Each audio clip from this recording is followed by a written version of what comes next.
ഇന്ന് പോളിംഗ് ബൂത്തിലേക്ക് പോകുന്ന 20 സംസ്ഥാനങ്ങളിലെ 91 മണ്ഡലങ്ങളിലെ രാഷ്ട്രീയ ചിത്രവുമായി ഞങ്ങളുടെ റിപ്പോർട്ടർമാർ ഇപ്പോൾ ഡൽഹി ബ്യൂറോയിലുണ്ട്. പശ്ചിമ ബംഗാൾ, ബീഹാർ സംസ്ഥാനങ്ങളുടെ രാഷ്ട്രീയ ചിത്രം വരച്ചുകാട്ടി ആർ രാധാകൃഷ്ണൻ ചേരും. ഒഡീഷ, മഹാരാഷ്ട്ര, നോർത്ത് ഈസ്റ്റ് സംസ്ഥാനങ്ങളിലെ മണ്ഡലങ്ങളുടെ രാഷ്ട്രീയ ചിത്രം നമുക്ക് നൽകാൻ ലിജോ വർഗീസ് ചേരുന്നുണ്ട്. ഉത്തർപ്രദേശ്, ഉത്തരാഖണ്ഡ് പ്രദേശങ്ങളിലെ സമഗ്രമായ രാഷ്ട്രീയ ചിത്രം തരാൻ സബാത് മുഹമ്മദ്. ആന്ധ്രാപ്രദേശ്, തെലങ്കാന രാഷ്ട്രീയ നീക്കങ്ങളെക്കുറിച്ചും അടിയൊഴുക്കുകളെക്കുറിച്ചും നമ്മളോട് സംസാരിക്കാൻ ഷനൂബും വൈശാഖും നമ്മളോടൊപ്പം ഡൽഹി ബ്യൂറോയിൽ നിന്ന് ചേരും. മൊത്തം 20 സംസ്ഥാനങ്ങളിലായി 91 മണ്ഡലങ്ങളാണ് ഇന്ന് ജനവിധി തേടുന്നത്. 2014 തിരഞ്ഞെടുപ്പിൻ്റെ ചിത്രങ്ങളിലേക്ക് നമുക്ക് ആദ്യം പോകാം. ആദ്യം നമുക്ക് 2014-ലെയും 2009-ലെയും പോളിംഗ് നിലവാരം ഈ 91 മണ്ഡലങ്ങളെ മാത്രമായി എടുത്ത് നമ്മൾ പരിശോധിക്കുകയാണ്. 2014-ലും 2009-ലും ഉണ്ടായിരുന്ന പോളിംഗ് നില പ്രേക്ഷകർക്ക് ഇപ്പോൾ കാണാം.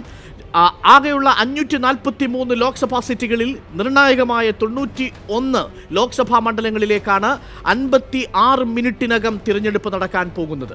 2014-ൽ 71% പോളിംഗ് നില. 2009-ൽ ഈ 91 മണ്ഡലങ്ങളെ നമ്മൾ മൊത്തം കണക്കിലെടുത്താൽ 66% പോളിംഗ് നില. 2019-ൽ 71-ന് മുകളിലേക്ക് പോകുമോ എന്നതാണ് അറിയേണ്ടത്. ഓർമ്മിക്കണം, ഡിസിസീവായ ഒരു തിരഞ്ഞെടുപ്പ്. അതുമാത്രവുമല്ല, ഈ 91 മണ്ഡലങ്ങളിലും നിർണായകമായ UPAയ്ക്കും BJPയ്ക്കും സഖ്യകക്ഷികൾക്കും പ്രാദേശിക കക്ഷികൾക്കുമൊക്കെ നിർണായകമായ വോട്ട് വിഹിതമുള്ള മണ്ഡലങ്ങളാണ്. ഈ മണ്ഡലങ്ങളിൽ ഇത്തവണ പോളിംഗ് പെർസെൻറ്റേജ് 2014-നെ അപേക്ഷിച്ച് മുകളിലേക്ക് പോകുമോ എന്നാണ് നമുക്ക് അറിയേണ്ടത്. നമുക്ക് വളരെ പെട്ടെന്ന് 2014-ൽ ഈ 91 മണ്ഡലങ്ങളും ആർക്ക് അനുകൂലമായി നിന്നു എന്നുകൂടി നമുക്ക് നോക്കാം. 2014-ൽ ഈ 91 മണ്ഡലങ്ങളിൽ 53 മണ്ഡലങ്ങൾ NDAയ്ക്കൊപ്പം നിന്നപ്പോൾ 8 സീറ്റുകൾ മാത്രമാണ് UPAയ്ക്ക് നേടാനായത്. എന്നാൽ പ്രാദേശിക രാഷ്ട്രീയ കക്ഷികൾ TRSഉം TDPയും ഒപ്പം ബാക്കിയുള്ള സഖ്യകക്ഷികളും എല്ലാവരും ചേർന്ന് 30 സീറ്റുകളാണ് അതേഴ്സ് എന്ന കാറ്റഗറിയിൽ ഉൾപ്പെടുത്തിയിരിക്കുന്നത്. വോട്ടിൻ്റെ ശതമാനം നോക്കുകയാണെങ്കിൽ 91 മണ്ഡലങ്ങളിൽ ആകെ പോൾ ചെയ്ത വോട്ടിൻ്റെ 40% NDA കരസ്ഥമാക്കിയിരുന്നു. NDAയ്ക്ക് വളരെ നിർണായകമായ സ്വാധീനമുള്ള പ്രദേശം. UPAയ്ക്ക് 19%, others category 41%. NDA 40%, UPA 19%, others 41%. 41% vote നേടിയെങ്കിലും 40% മാത്രം വോട്ട് നേടിയ NDAയേക്കാൾ നില മെച്ചപ്പെടുത്താൻ അതേഴ്സിന് കഴിഞ്ഞിരുന്നില്ല എന്നതും കൂടി ശ്രദ്ധേയമാണ്. നമുക്ക് 2009-ലെ കണക്കിലേക്ക് വന്നാൽ ഈ 91 മണ്ഡലങ്ങൾ 2009-ൽ ആർക്ക് അനുകൂലമായി വിധി പറഞ്ഞു എന്ന് നോക്കാം. 14 സീറ്റുകളാണ് അന്ന് NDAയ്ക്ക് നേടിയത്. UPA 2 15% മാത്രമാണ് നേടിയത്. നോക്കണം എത്ര ഭീമമായ വളർച്ചയാണ് NDA 2009-ൽ നിന്ന് 2014-ലേക്ക് ഈ 91 മണ്ഡലങ്ങളിൽ നേടിയത് എന്ന്. 15%-ൽ നിന്ന് 25% വർധനവ്, 40%-ആക്കി വർദ്ധിപ്പിച്ചു. UPAയ്ക്കാകട്ടെ നിലവിലുള്ള 37%-ൽ നിന്ന് പെർസെൻറ്റേജ് വോട്ടിംഗ് ശതമാനം കുറഞ്ഞു. 58 സീറ്റുകളിൽ നിന്ന് 8 സീറ്റുകളിലേക്ക് ചുരുങ്ങി. അതേഴ്സ് 19-ൽ നിന്ന് നില അല്പം മെച്ചപ്പെടുത്തി 30-ലേക്ക് എത്തുകയും ചെയ്തു. 2009-ൽ റിപ്പീറ്റ് NDA 14, UPA 58, അതേഴ്സ് മറ്റുള്ളവർ പ്രാദേശിക രാഷ്ട്രീയ കക്ഷികൾ അടക്കമുള്ളവർ 19 സീറ്റ്. വോട്ട് ശതമാനം NDA 15%, UPA 37%, അതേഴ്സ് കാറ്റഗറി 48%. ഇതാണ് 2009-ലെയും 2014-ലെയും 91 മണ്ഡലങ്ങളുടെയും സമഗ്ര രാഷ്ട്രീയ ചിത്രം. ഈ സമഗ്ര രാഷ്ട്രീയ ചിത്രത്തെ മുൻനിർത്തിയാണ് ഇനി പ്രേക്ഷകരിലേക്ക് ഓരോ പ്രദേശത്തിൻ്റെയും രാഷ്ട്രീയ ചിത്രം എത്താൻ പോകുന്നത്. നമുക്കൊപ്പം രാധാകൃഷ്ണൻ ചേരുന്നുണ്ട് ഡൽഹിയിൽ നിന്ന്. സബാത് മുഹമ്മദും ലിജോയും സനൂബും ഒക്കെ ചേരും. നമുക്ക് ആദ്യം രാധാകൃഷ്ണനിലേക്ക് പോകാം. രാധാകൃഷ്ണൻ, നിലവിൽ ഇന്ന് ഇപ്പോൾ നേരത്തെ നമ്മൾ കണ്ടതുപോലെ 2014-ൽ UPAയ്ക്ക് NDAയ്ക്ക് നിർണായകമായ വിധി സമ്മാനിച്ച 91 മണ്ഡലങ്ങളിലേക്കാണ് ഇന്ന് തിരഞ്ഞെടുപ്പ് നടക്കാൻ പോകുന്നത്. തിരഞ്ഞെടുപ്പിൻ്റെ ഒരുക്കങ്ങൾ ഈ ഘട്ടത്തിൽ എങ്ങനെയാണ്? എല്ലാ പോളിംഗ് സ്റ്റേഷനുകളിലും എല്ലാ പോളിംഗ് ബൂത്തുകളിലും ഉദ്യോഗസ്ഥർ എത്തിക്കഴിഞ്ഞു. വോട്ടർമാരുടെ ഏതെങ്കിലും സൂചനകൾ മറ്റ് ദേശീയ മാധ്യമങ്ങളിൽ നമുക്ക് അറിയാൻ കഴിയുന്നുണ്ടോ ഈ ഘട്ടത്തിൽ? രാധാകൃഷ്ണൻ. അരുൺ സൂചിപ്പിച്ചതുപോലെ തന്നെ തെരഞ്ഞെടുപ്പ് നടപടിക്രമങ്ങൾ ആരംഭിക്കാനായിട്ടുള്ള എല്ലാ തയ്യാറെടുപ്പുകളും പൂർത്തിയായി കഴിഞ്ഞു. 7 മണിക്ക് തന്നെ വോട്ടെടുപ്പ് ആരംഭിക്കും. ഇതിനായിട്ടുള്ള നിർദ്ദേശം കേന്ദ്ര തെരഞ്ഞെടുപ്പ് കമ്മീഷന്റെ ഭാഗത്തു നിന്ന് എല്ലാ സംസ്ഥാന തെരഞ്ഞെടുപ്പ് കമ്മീഷനും ലഭിച്ചു കഴിഞ്ഞു. ഇതനുസരിച്ച് 7 മണിക്ക് വോട്ടിംഗ് പ്രക്രിയ തുടങ്ങാനായിട്ടുള്ള നടപടികൾ ആരംഭിച്ചു കഴിഞ്ഞു. സുരക്ഷാ സംവിധാനങ്ങൾ എല്ലാ സ്ഥലങ്ങളിലും 20 സംസ്ഥാനങ്ങളിലെയും 91 ലോക്സഭാ മണ്ഡലങ്ങളിലും ശക്തമായിട്ടുള്ള സുരക്ഷാ സംവിധാനങ്ങളാണ് ഏർപ്പെടുത്തിയിരിക്കുന്നത്. ഇന്ന് തെരഞ്ഞെടുപ്പ് നടക്കുന്ന സംസ്ഥാനങ്ങളിൽ ഏറ്റവും കൂടുതൽ മണ്ഡലങ്ങളിലേക്ക് വോട്ടിംഗ് നടക്കുന്നത് ആന്ധ്രാപ്രദേശിലും തെലങ്കാനയിലുമാണ്. ആന്ധ്രാപ്രദേശിൽ 25 മണ്ഡലങ്ങളിലെ ലോക്സഭാ മണ്ഡലങ്ങളിലെ തെരഞ്ഞെടുപ്പാണ് ഇന്ന് അവിടെ നടക്കുന്നത്. അവിടത്തേക്കായി ഒരുക്കിയിട്ടുള്ളത് ഏതാണ്ട് 45,920 പോളിംഗ് ബൂത്തുകളാണ്. ഈ 45,920 പോളിംഗ് ബൂത്തുകളിലും അർദ്ധസൈനിക വിന്യാസം നടത്തിയിട്ടുണ്ട്.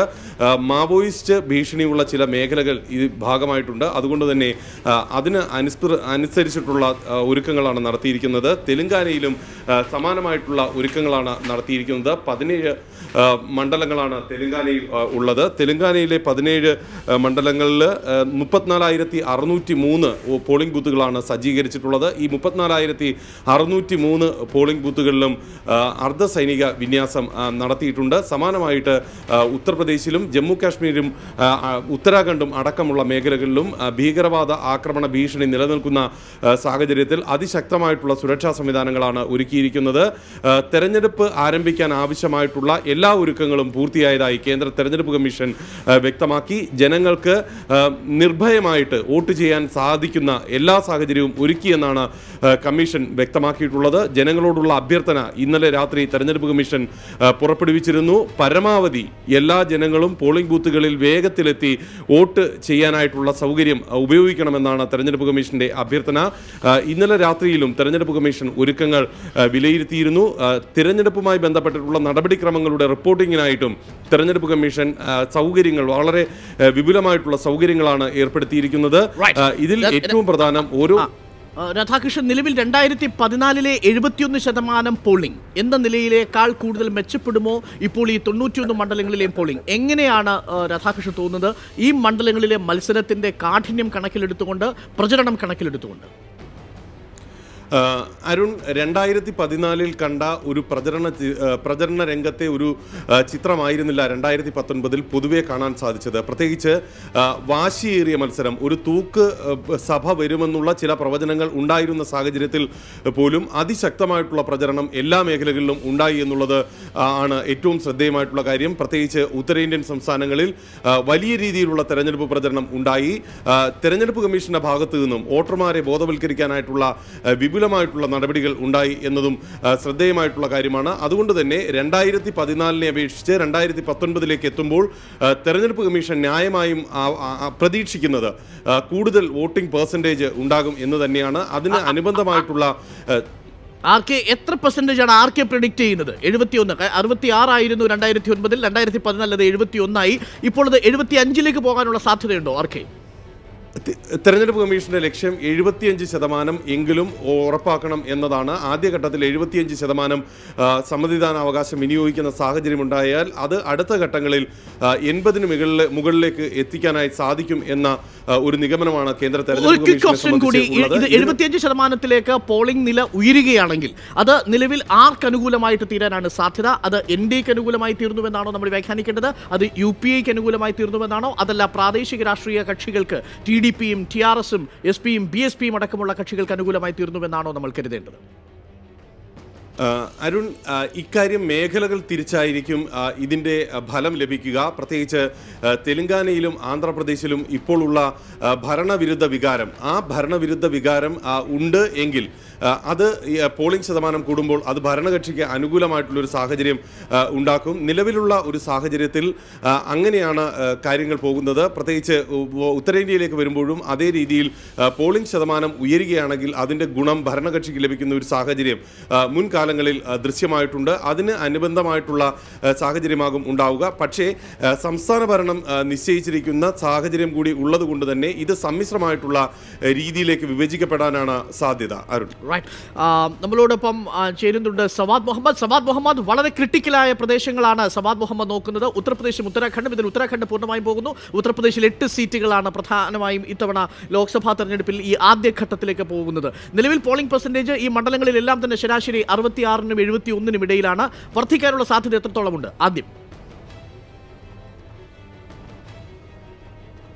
തീർച്ചയായും അരുൺ, ഉത്തർപ്രദേശിലെ പടിഞ്ഞാറൻ മേഖലയിലാണ് തെരഞ്ഞെടുപ്പ് നടക്കുന്നത്. 8 മണ്ഡലങ്ങളിൽ. ഈ 8 മണ്ഡലങ്ങളിലും പോളിംഗ് ശതമാനം കൂടാനുള്ളൊരു സാധ്യത നിലനിൽക്കുന്നുണ്ട്. കാരണം കഴിഞ്ഞ തവണ അവിടെ ഒരു BJPയുടെ ഒരു തേരോട്ടമായിരുന്നു. അതിനൊരു മറുപടി നൽകാൻ മറ്റ് പാർട്ടികൾക്കൊന്നും തന്നെ ഒന്നും ഉണ്ടായിരുന്നില്ല എന്നുള്ളതായിരുന്നു യാഥാർത്ഥ്യം. പക്ഷേ ഇത്തവണ കാര്യങ്ങൾ അങ്ങനെയല്ല. പല മണ്ഡലങ്ങളിലും ശക്തമായിട്ടുള്ള ത്രികോണ മത്സരം നടക്കുന്നു. ഒപ്പം തന്നെ BJPയുടെ ആ ഒരു അപ്രമാദിത്വത്തെ വലിയ രീതിയിൽ വിശാല സഖ്യം BSP, SP, RL ഡി സഖ്യം ഒരു വെല്ലുവിളിക്കുകയും ചെയ്യുന്നു. ആ തരത്തിൽ ഒരു ശക്തമായിട്ടുള്ള പോരാട്ടം നടക്കുന്ന സാഹചര്യത്തിൽ കഴിഞ്ഞ തവണത്തേക്കാൾ പോളിംഗ് വർദ്ധിക്കുമെന്നാണ് പൊതുവെയുള്ള വിലയിരുത്തൽ. ഏതായാലും പോളിംഗ് ആരംഭിക്കുമ്പോൾ ആ വിലയിരുത്തൽ ശരിയാണോ ഇല്ലയോ എന്നുള്ളത് നമുക്ക് വ്യക്തമാവുകയുള്ളൂ. ഏതായാലും ഈ മത്സരത്തിന്റെ ഒരു കാഠിന്യം വളരെ അധികമാണ്. പ്രത്യേകിച്ച് ഉത്തർപ്രദേശിൽ, ഈ പടിഞ്ഞാറൻ ഉത്തർപ്രദേശിന്റെ മേഖല എന്ന് പറയുന്നത് പരമ്പരാഗതമായി BSPയുടെ ശക്തി കേന്ദ്രങ്ങളാണ്. ദളിത് മുസ്ലിം വോട്ടുകൾ കൃത്യമായും BSP സമാഹരിച്ചുകൊണ്ട് ഒരു ബഹുജൻ രാഷ്ട്രീയം വളരെയധികം മുന്നോട്ട് പോയിട്ടുള്ള ഒരു മേഖലയാണ്. പക്ഷേ 2014 അവിടെ ഈ ജാതിപരമായിട്ടുള്ള എല്ലാ സമവാക്യങ്ങളും തകർത്തുകൊണ്ട് കൃത്യമായും കമ്മ്യൂണൽ പോളറൈസേഷന്റെ അടിസ്ഥാനത്തിലുള്ള ഒരു സാമുദായിക ധ്രുവീകരണത്തിന്റെ അടിസ്ഥാനത്തിലുള്ള ഒരു തെരഞ്ഞെടുപ്പായിരുന്നു നടന്നത്. കാരണം മുസഫർ നഗർ കലാപത്തിന് ശേഷം തൊട്ട് പിന്നാലെ നടന്ന ഒരു തെരഞ്ഞെടുപ്പായിരുന്നു. അതുകൊണ്ട് തന്നെ ആ കലാപത്തിന്റെ ഒരു പ്രതിഫലനം പടിഞ്ഞാറൻ ഉത്തർപ്രദേശ് ആകെ ഉണ്ടായിരുന്നു. പക്ഷേ ഇത്തവണ ആ കലാപം ഒരു വിദൂരമായിട്ടുള്ള ഓർമ്മ മാത്രമാണ്. അതിനുശേഷം ഇപ്പോൾ RLDയും SPയും BSPയും ഒരു സഖ്യം രൂപീകരിച്ചിരിക്കുന്നു. ആ സഖ്യം രൂപീകരിക്കുമ്പോൾ പടിഞ്ഞാറൻ ഉത്തർപ്രദേശിലെ 3 പ്രധാനപ്പെട്ട ജാതി വിഭാഗങ്ങളുടെ ഒരു കൂട്ടായ്മ അതിലൂടെ ഉണ്ടാക്കാമെന്നാണ് ഇപ്പോൾ ഈ വിശാല സഖ്യം ലക്ഷ്യമിടുന്നത്. RLDയിലൂടെ ജാട്ട് വോട്ടുകളും SPയിലൂടെ മുസ്ലിം വോട്ടുകളും BSPയിലൂടെ ദളിത് വോട്ടുകളും, അങ്ങനെ ഏതാണ്ട് 40-50% വരുന്ന പടിഞ്ഞാറൻ ഉത്തർപ്രദേശിന്റെ ജനസംഖ്യയുടെ അല്ലെങ്കിൽ വോട്ടർമാരുടെ മുഴുവൻ പിന്തുണ നേടിയെടുക്കാം എന്നുള്ള ഒരു പ്രതീക്ഷയാണ് വിശാല സഖ്യത്തിനുള്ളത്. ആ ഒരു ജാതി സമവാക്യത്തെ ഏത് തരത്തിൽ BJP മറികടക്കും എന്നുള്ളതാണ് ഏറ്റവും ശ്രദ്ധേയമായിട്ടുള്ള കാര്യം. നിലവിലുള്ള ഈ 8 മണ്ഡലങ്ങളിൽ 3 മണ്ഡലങ്ങളെങ്കിലും വളരെ സ്വിംഗ് ആയിട്ടുള്ള മണ്ഡലങ്ങളാണ്, അങ്ങോട്ടും ഇങ്ങോട്ടും ചാഞ്ചാടുന്ന മണ്ഡലങ്ങൾ. അതിൽ ഏറ്റവും പ്രധാനപ്പെട്ട നിർണായകമായ മണ്ഡലങ്ങൾ കൈരാനയും ഈ പറയുന്ന മുസഫറാബാദും നേരത്തെ തന്നെ സഹാരൻപൂരും അടക്കമുള്ള മണ്ഡലങ്ങളുണ്ട്. ആ മണ്ഡലങ്ങൾ അടക്കം ഇന്ന് ജനവിധി തേടാൻ പോകുന്നത് എന്നതും ശ്രദ്ധേയമാണ്. NDAക്ക് അനുകൂലമായി വിധി എഴുതിയതാണ് ഈ 91 മണ്ഡലങ്ങളിലെ ഉത്തർപ്രദേശിന്റെ ഭാഗമായ 8 മണ്ഡലങ്ങൾ എന്നതും ഏറെ ശ്രദ്ധേയമാണ് ഇന്ന് വിധി എഴുതാൻ പോകുന്നത്. നിലവിലത്തെ ഉപതെരഞ്ഞെടുപ്പുകളുടെ അവസ്ഥ എന്നാൽ NDA തുണയ്ക്കുന്നതുമില്ല. വളരെ പെട്ടെന്ന് ഈ 8 മണ്ഡലങ്ങളെ മാത്രം ഒന്ന് കമന്റ് ചെയ്താൽ. തീർച്ചയായും ഈ 8 മണ്ഡലങ്ങളിൽ അരുൺ ചൂണ്ടിക്കാണിച്ചതുപോലെ ഏറ്റവും സ്വിംഗ് ആയിട്ടുള്ള മണ്ഡലങ്ങൾ എന്ന് പറയുന്നത് 3 മണ്ഡലങ്ങളാണ്. അതിലേറ്റവും പ്രധാനപ്പെട്ടത് സഹാറൻപൂരാണ്. സഹാറൻപൂര് 46% മുസ്ലിം വോട്ടുള്ള ഒരു മണ്ഡലമാണ്. 2014 ആദ്യമായിട്ടായിരുന്നു BJP ആ മണ്ഡലത്തിൽ വിജയിച്ചത്. 60,000-ഓളം വോട്ടിന്റെ ഭൂരിപക്ഷത്തിനായിരുന്നു അന്ന് വിജയിക്കാൻ കഴിഞ്ഞത്. കഴിഞ്ഞ തവണ ഓരോ പാർട്ടികളും BJP ഈ ഒരു നേരത്തെ ചൂണ്ടിക്കാണിച്ചതുപോലെ മുസഫർ നഗർ കലാപാനന്തരം ഉണ്ടായിട്ടുള്ള ഒരു വർഗീയ ധ്രുവീകരണത്തിലൂടെ ഒരു ഭൂരിപക്ഷ സമുദായ വോട്ടുകൾ സമാഹരിച്ചപ്പോൾ ന്യൂനപക്ഷ വോട്ടുകൾ SPയിലും BSPയിലും കോൺഗ്രസിലും തുല്യമായി വിഭജിക്കപ്പെടുന്ന ഒരു സാഹചര്യമായി ഉണ്ടായിരുന്നത്. ആ ഒരു വിഭജിതമായിട്ടുള്ള ഒരു രാഷ്ട്രീയ സാഹചര്യത്തിൽ നിന്നായിരുന്നു BJP ജയിച്ചത്. ഇത്തവണയും സമാനമായിട്ടുള്ള രാഷ്ട്രീയ സാഹചര്യം അവിടെയുണ്ട്. അവിടെ കോൺഗ്രസ് വളരെ ശക്തനായിട്ടുള്ള ഇമ്രാൻ മസൂദ് രംഗത്തിറക്കുന്നു. കോൺഗ്രസിന് ഏറ്റവും വിജയപ്രതീക്ഷയുള്ള ഒരു മണ്ഡലമാണ്. അങ്ങനെ ഇമ്രാൻ മസൂദി മുസ്ലിം വോട്ടുകൾ പിടിക്കുന്നതിന് വേണ്ടിയുള്ള വലിയ ശ്രമങ്ങൾ നടത്തുമ്പോൾ വീണ്ടും അവിടെ BJPക്ക് കാര്യങ്ങൾ അനുകൂലമാകുന്ന ഒരു രാഷ്ട്രീയ ചിത്രമാണുള്ളത്. എങ്കിലും അവിടെ വളരെ ശക്തമായിട്ടുള്ള ഒരു ത്രികോണ മത്സരം അവിടെ നടക്കുന്നു. ലിജോ നോക്കുന്നത് ഒഡീഷ ആണ് പ്രധാനമായിട്ടും. ഒഡീഷയിൽ നിയമസഭാ തെരഞ്ഞെടുപ്പും അതേപോലെ തന്നെ ലോക്സഭാ തെരഞ്ഞെടുപ്പും നടക്കുകയാണ്. നിലവിലുള്ള സാഹചര്യത്തിൽ ഈ ഒഡീഷയുടെ അവസ്ഥ എന്താണ് ലിജോ? വളരെ പെട്ടെന്ന് കമന്റ് ചെയ്താൽ. നിലവിലെ സാഹചര്യത്തിൽ ഒഡീഷയിലെ 147 നിയമസഭാ മണ്ഡലങ്ങളിൽ 28 നിയമസഭാ മണ്ഡലങ്ങളിലേക്കാണ് ഇന്ന് തെരഞ്ഞെടുപ്പ് നടക്കുന്നത്. ഒപ്പം തന്നെ 4 ലോക്സഭാ മണ്ഡലത്തിലേക്കും ഇന്ന് തെരഞ്ഞെടുപ്പ് നടക്കും. ബിജു ജനതാദളും അതുപോലെ തന്നെ BJPയും വളരെ ശക്തമായി ഒരു പോരാട്ടം കാഴ്ചവെക്കുന്ന സംസ്ഥാനമാണ് നിലവിൽ ഒഡീഷ. കോൺഗ്രസിന് താരതമ്യേന ഇത്തവണ വലിയ സ്വാധീനം അവകാശപ്പെടാനില്ലാത്തൊരു സാഹചര്യം നിലവിലുണ്ട്. ബിജു ജനതാദളിന് സംസ്ഥാനത്ത് അടുത്ത തവണ കൂടി 4ാം വട്ടവും അധികാരത്തിൽ എത്താൻ കഴിയും എന്നുള്ള പ്രതീക്ഷ അവർക്കുണ്ട്. പക്ഷേ ലോക്സഭാ തെരഞ്ഞെടുപ്പിലേക്ക് വരികയാണെങ്കിൽ ലോക്സഭാ മണ്ഡലങ്ങളിൽ കുറെ കൂടി സീറ്റുകൾ BJP പിടിക്കാൻ സാധ്യതയുണ്ട്. അതായത് 21 സീറ്റുകളാണ് അവിടെ ഉള്ളത്. എന്നാൽ അതിൽ പല സീറ്റുകളും BJPക്ക് പിടിക്കാൻ കഴിയുന്ന ഒരു സാഹചര്യം ഉണ്ട് എന്നാണ് ഏറ്റവും ഒടുവിലായും ലഭിക്കുന്ന വിവരം. സ്വാഭാവികമായും സംസ്ഥാന ഭരണം ബിജു ജനതാദളിനും നോർത്ത് ഈസ്റ്റിന്റെ എനിക്ക് തോന്നുന്നു ഈ പോളിംഗ് ഘട്ടത്തിൽ ആദ്യമായി പോളിംഗ് ബൂത്തിലേക്ക് പോകുന്നത് അരുണാചൽ പ്രദേശിലെ വോട്ടർമാരാവാനാണ് സാധ്യത എന്നാണ് തോന്നുന്നത്, സമയക്രമം അനുസരിച്ച്. അങ്ങനെയാണോ? അരുണാചൽ പ്രദേശിലെ ഒരു പോളിംഗ് സ്റ്റേഷനിലേക്ക്, തവാങ്ങിന്റെ മേഖലയിലുള്ള പോളിംഗ് സ്റ്റേഷനിലേക്കായിരിക്കും ഒരുപക്ഷെ ആദ്യത്തെ പോളിംഗ് രേഖപ്പെടുത്താൻ സാധ്യതയുള്ളത്. എന്താണ് നോർത്ത് ഈസ്റ്റിന്റെ മൊത്തമായ ഒരു രാഷ്ട്രീയ ചിത്രം? വളരെ പെട്ടെന്നൊന്ന് കമന്റ് ചെയ്താൽ. നോർത്ത് ഈസ്റ്റിൽ 25 ലോക്സഭാ മണ്ഡലങ്ങളാണ്. അതിൽ 14 ലോക്സഭാ മണ്ഡലങ്ങളിലേക്കാണ് ഇന്ന് തെരഞ്ഞെടുപ്പ് നടക്കുന്നത്. അരുൺ സൂചിപ്പിച്ച പോലെ തന്നെ അരുണാചൽ പ്രദേശിൽ ആണ് ആദ്യ വോട്ടിംഗ് നടക്കുക, അല്ലെങ്കിൽ ആദ്യത്തെ വോട്ടർമാർ അവിടെ ആയിരിക്കും എത്തുക. അരുണാചൽ പ്രദേശിനെ സംബന്ധിച്ചിടത്തോളം അവിടെ 2 ലോക്സഭാ മണ്ഡലങ്ങളും 60 നിയമസഭാ മണ്ഡലങ്ങളുമാണ് ഉള്ളത്. അതിൽ 57 നിയമസഭാ മണ്ഡലങ്ങളിലേക്കും ഇന്ന് തെരഞ്ഞെടുപ്പ് നടക്കുകയാണ്. അതിൽ തന്നെ 60 മണ്ഡലങ്ങളാണുള്ളത്. അതിൽ 3 മണ്ഡലങ്ങളിൽ നേരത്തെ തന്നെ BJP MLA മാർ അവർ എതിരില്ലാതെ തെരഞ്ഞെടുക്കപ്പെട്ട് കഴിഞ്ഞിട്ടുണ്ട്. ബാക്കിയുള്ള 57 സീറ്റുകളിലേക്കാണ് അവിടെ മത്സരം നടക്കുന്നത്. അതുപോലെ തന്നെ സിക്കിമിലെ 32 നിയമസഭാ സീറ്റുകളിലേക്കും ഇന്ന് തെരഞ്ഞെടുപ്പ് നടക്കുകയാണ്. അതുപോലെ തന്നെ മേഘാലയയും നാഗാലാൻഡിലെയും 4 സീറ്റുകൾ വീതം നിയമസഭകളിലേക്ക് ഉപതെരഞ്ഞെടുപ്പ് നടക്കുന്ന ഒരു സാഹചര്യം കൂടിയുണ്ട്. ഇതോടൊപ്പം തന്നെയാണ് അവിടെ ലോക്സഭാ തെരഞ്ഞെടുപ്പ് നടക്കുന്നത്. അസാമിൽ ആണ് ഏറ്റവും കൂടുതൽ 14 സീറ്റുകളിൽ 5 സീറ്റുകളിൽ ഇന്ന് ലോക്സഭാ മണ്ഡലങ്ങളിലേക്ക് ഇന്ന് വോട്ടെടുപ്പ് നടക്കും. മറ്റ് മണ്ഡലങ്ങളിൽ ത്രിപുര ഉൾപ്പെടെയുള്ള മറ്റ് മണ്ഡലങ്ങളിൽ മറ്റ് സംസ്ഥാനങ്ങളിൽ ത്രിപുരയിൽ 1 സീറ്റിലും ബാക്കിയുള്ള സ്ഥലങ്ങളിൽ ഓരോ സീറ്റുകളിൽ വീതവും ഇന്നിപ്പോൾ ലോക്സഭാ തെരഞ്ഞെടുപ്പ് നടക്കുന്നുണ്ട്. ഇത്തരത്തിൽ 14 മണ്ഡലങ്ങളിലേക്കാണ് ഇന്ന് 25 മണ്ഡലങ്ങളുള്ള നോർത്ത് ഈസ്റ്റിൽ ഇന്നിപ്പോൾ തെരഞ്ഞെടുപ്പ് നടക്കുന്നത്. അതിൽ തന്നെ പല സ്ഥലങ്ങളിലും. ഓക്കെ ലിജോ, നമുക്ക് തിരിച്ചു വരാം. ഇന്ന് നമുക്ക് ഓരോ ഈ 91 ലോക്സഭാ മണ്ഡലങ്ങളിലും തിരഞ്ഞെടുപ്പ് നടക്കുന്ന ഈ പ്രദേശങ്ങളിലെ രാഷ്ട്രീയമായ ചിത്രമാണ് നമ്മൾ നോക്കാൻ പോകുന്നത്. ആർക്കനുകൂലമായിട്ടാണ് 2014 ഓരോ പ്രദേശങ്ങളിലെയും മണ്ഡലങ്ങൾ വിധി എഴുതിയത്? ആരായിരിക്കും ഇത്തവണ ലീഡ് ചെയ്യാൻ പോകുന്നത്? എന്തായിരിക്കും ഈ മണ്ഡലങ്ങളിലെ അടിയൊഴുക്കുകൾ എന്നുകൂടി നമുക്കൊന്ന് പരിശോധിക്കണം. വളരെ പെട്ടെന്ന് ഉത്തർപ്രദേശിൽ നിലവിൽ തെരഞ്ഞെടുപ്പിലേക്ക് പോകുന്ന ഉത്തർപ്രദേശിന്റെ 8 മണ്ഡലങ്ങൾ എങ്ങനെ 2014 ചിന്തിച്ചു, ഏതൊക്കെ മണ്ഡലങ്ങളാണ് ഏറ്റവും നിർണായകമായിട്ടുള്ളത്, സ്വിംഗ് മണ്ഡലങ്ങൾ ഏതൊക്കെയാണ് തുടങ്ങിയ കാര്യങ്ങളിലേക്ക് നമുക്ക് വളരെ പെട്ടെന്ന് വരാം. 2014 ഉത്തർപ്രദേശിൽ ഇപ്പോൾ തിരഞ്ഞെടുപ്പ് നടക്കുന്ന 8 മണ്ഡലങ്ങൾ ഒരുപക്ഷെ പ്രേക്ഷകർക്ക് ഇതിൽ കാണുന്ന ഈ ഗ്രാഫിലെ യെല്ലോ രേഖപ്പെടുത്തിയിരിക്കുന്ന, മഞ്ഞ രേഖപ്പെടുത്തിയിരിക്കുന്ന ഭാഗമാണ് കാണാൻ സാധിക്കുക. പടിഞ്ഞാറൻ UP-യുടെ പ്രദേശങ്ങൾ. 2014 ഈ ഉത്തർപ്രദേശ് NDAയുടെ ഏറ്റവും പ്രധാനപ്പെട്ട വിളനിലമായിരുന്നു. മൊത്തമുള്ള 80 സീറ്റുകളിൽ 71% സീറ്റുകളും സ്വന്തമാക്കിയാണ് BJP ഇന്ദ്രപ്രസ്ഥത്തിലേക്ക് അധികാരത്തിലേക്ക് എത്തിയത്. 42.63% 71 സീറ്റുകളാണ് BJP നേടിയതെങ്കിൽ ഇന്ത്യൻ നാഷണൽ കോൺഗ്രസിന് കാര്യമായ ഒരു മുന്നേറ്റവും 2 മണ്ഡലങ്ങൾ ഒഴിച്ച് നടത്താൻ കഴിയാതെ പോയ തെരഞ്ഞെടുപ്പായിരുന്നു 2014. 7.53% വോട്ട് ഷെയറിൽ 2ആണ്.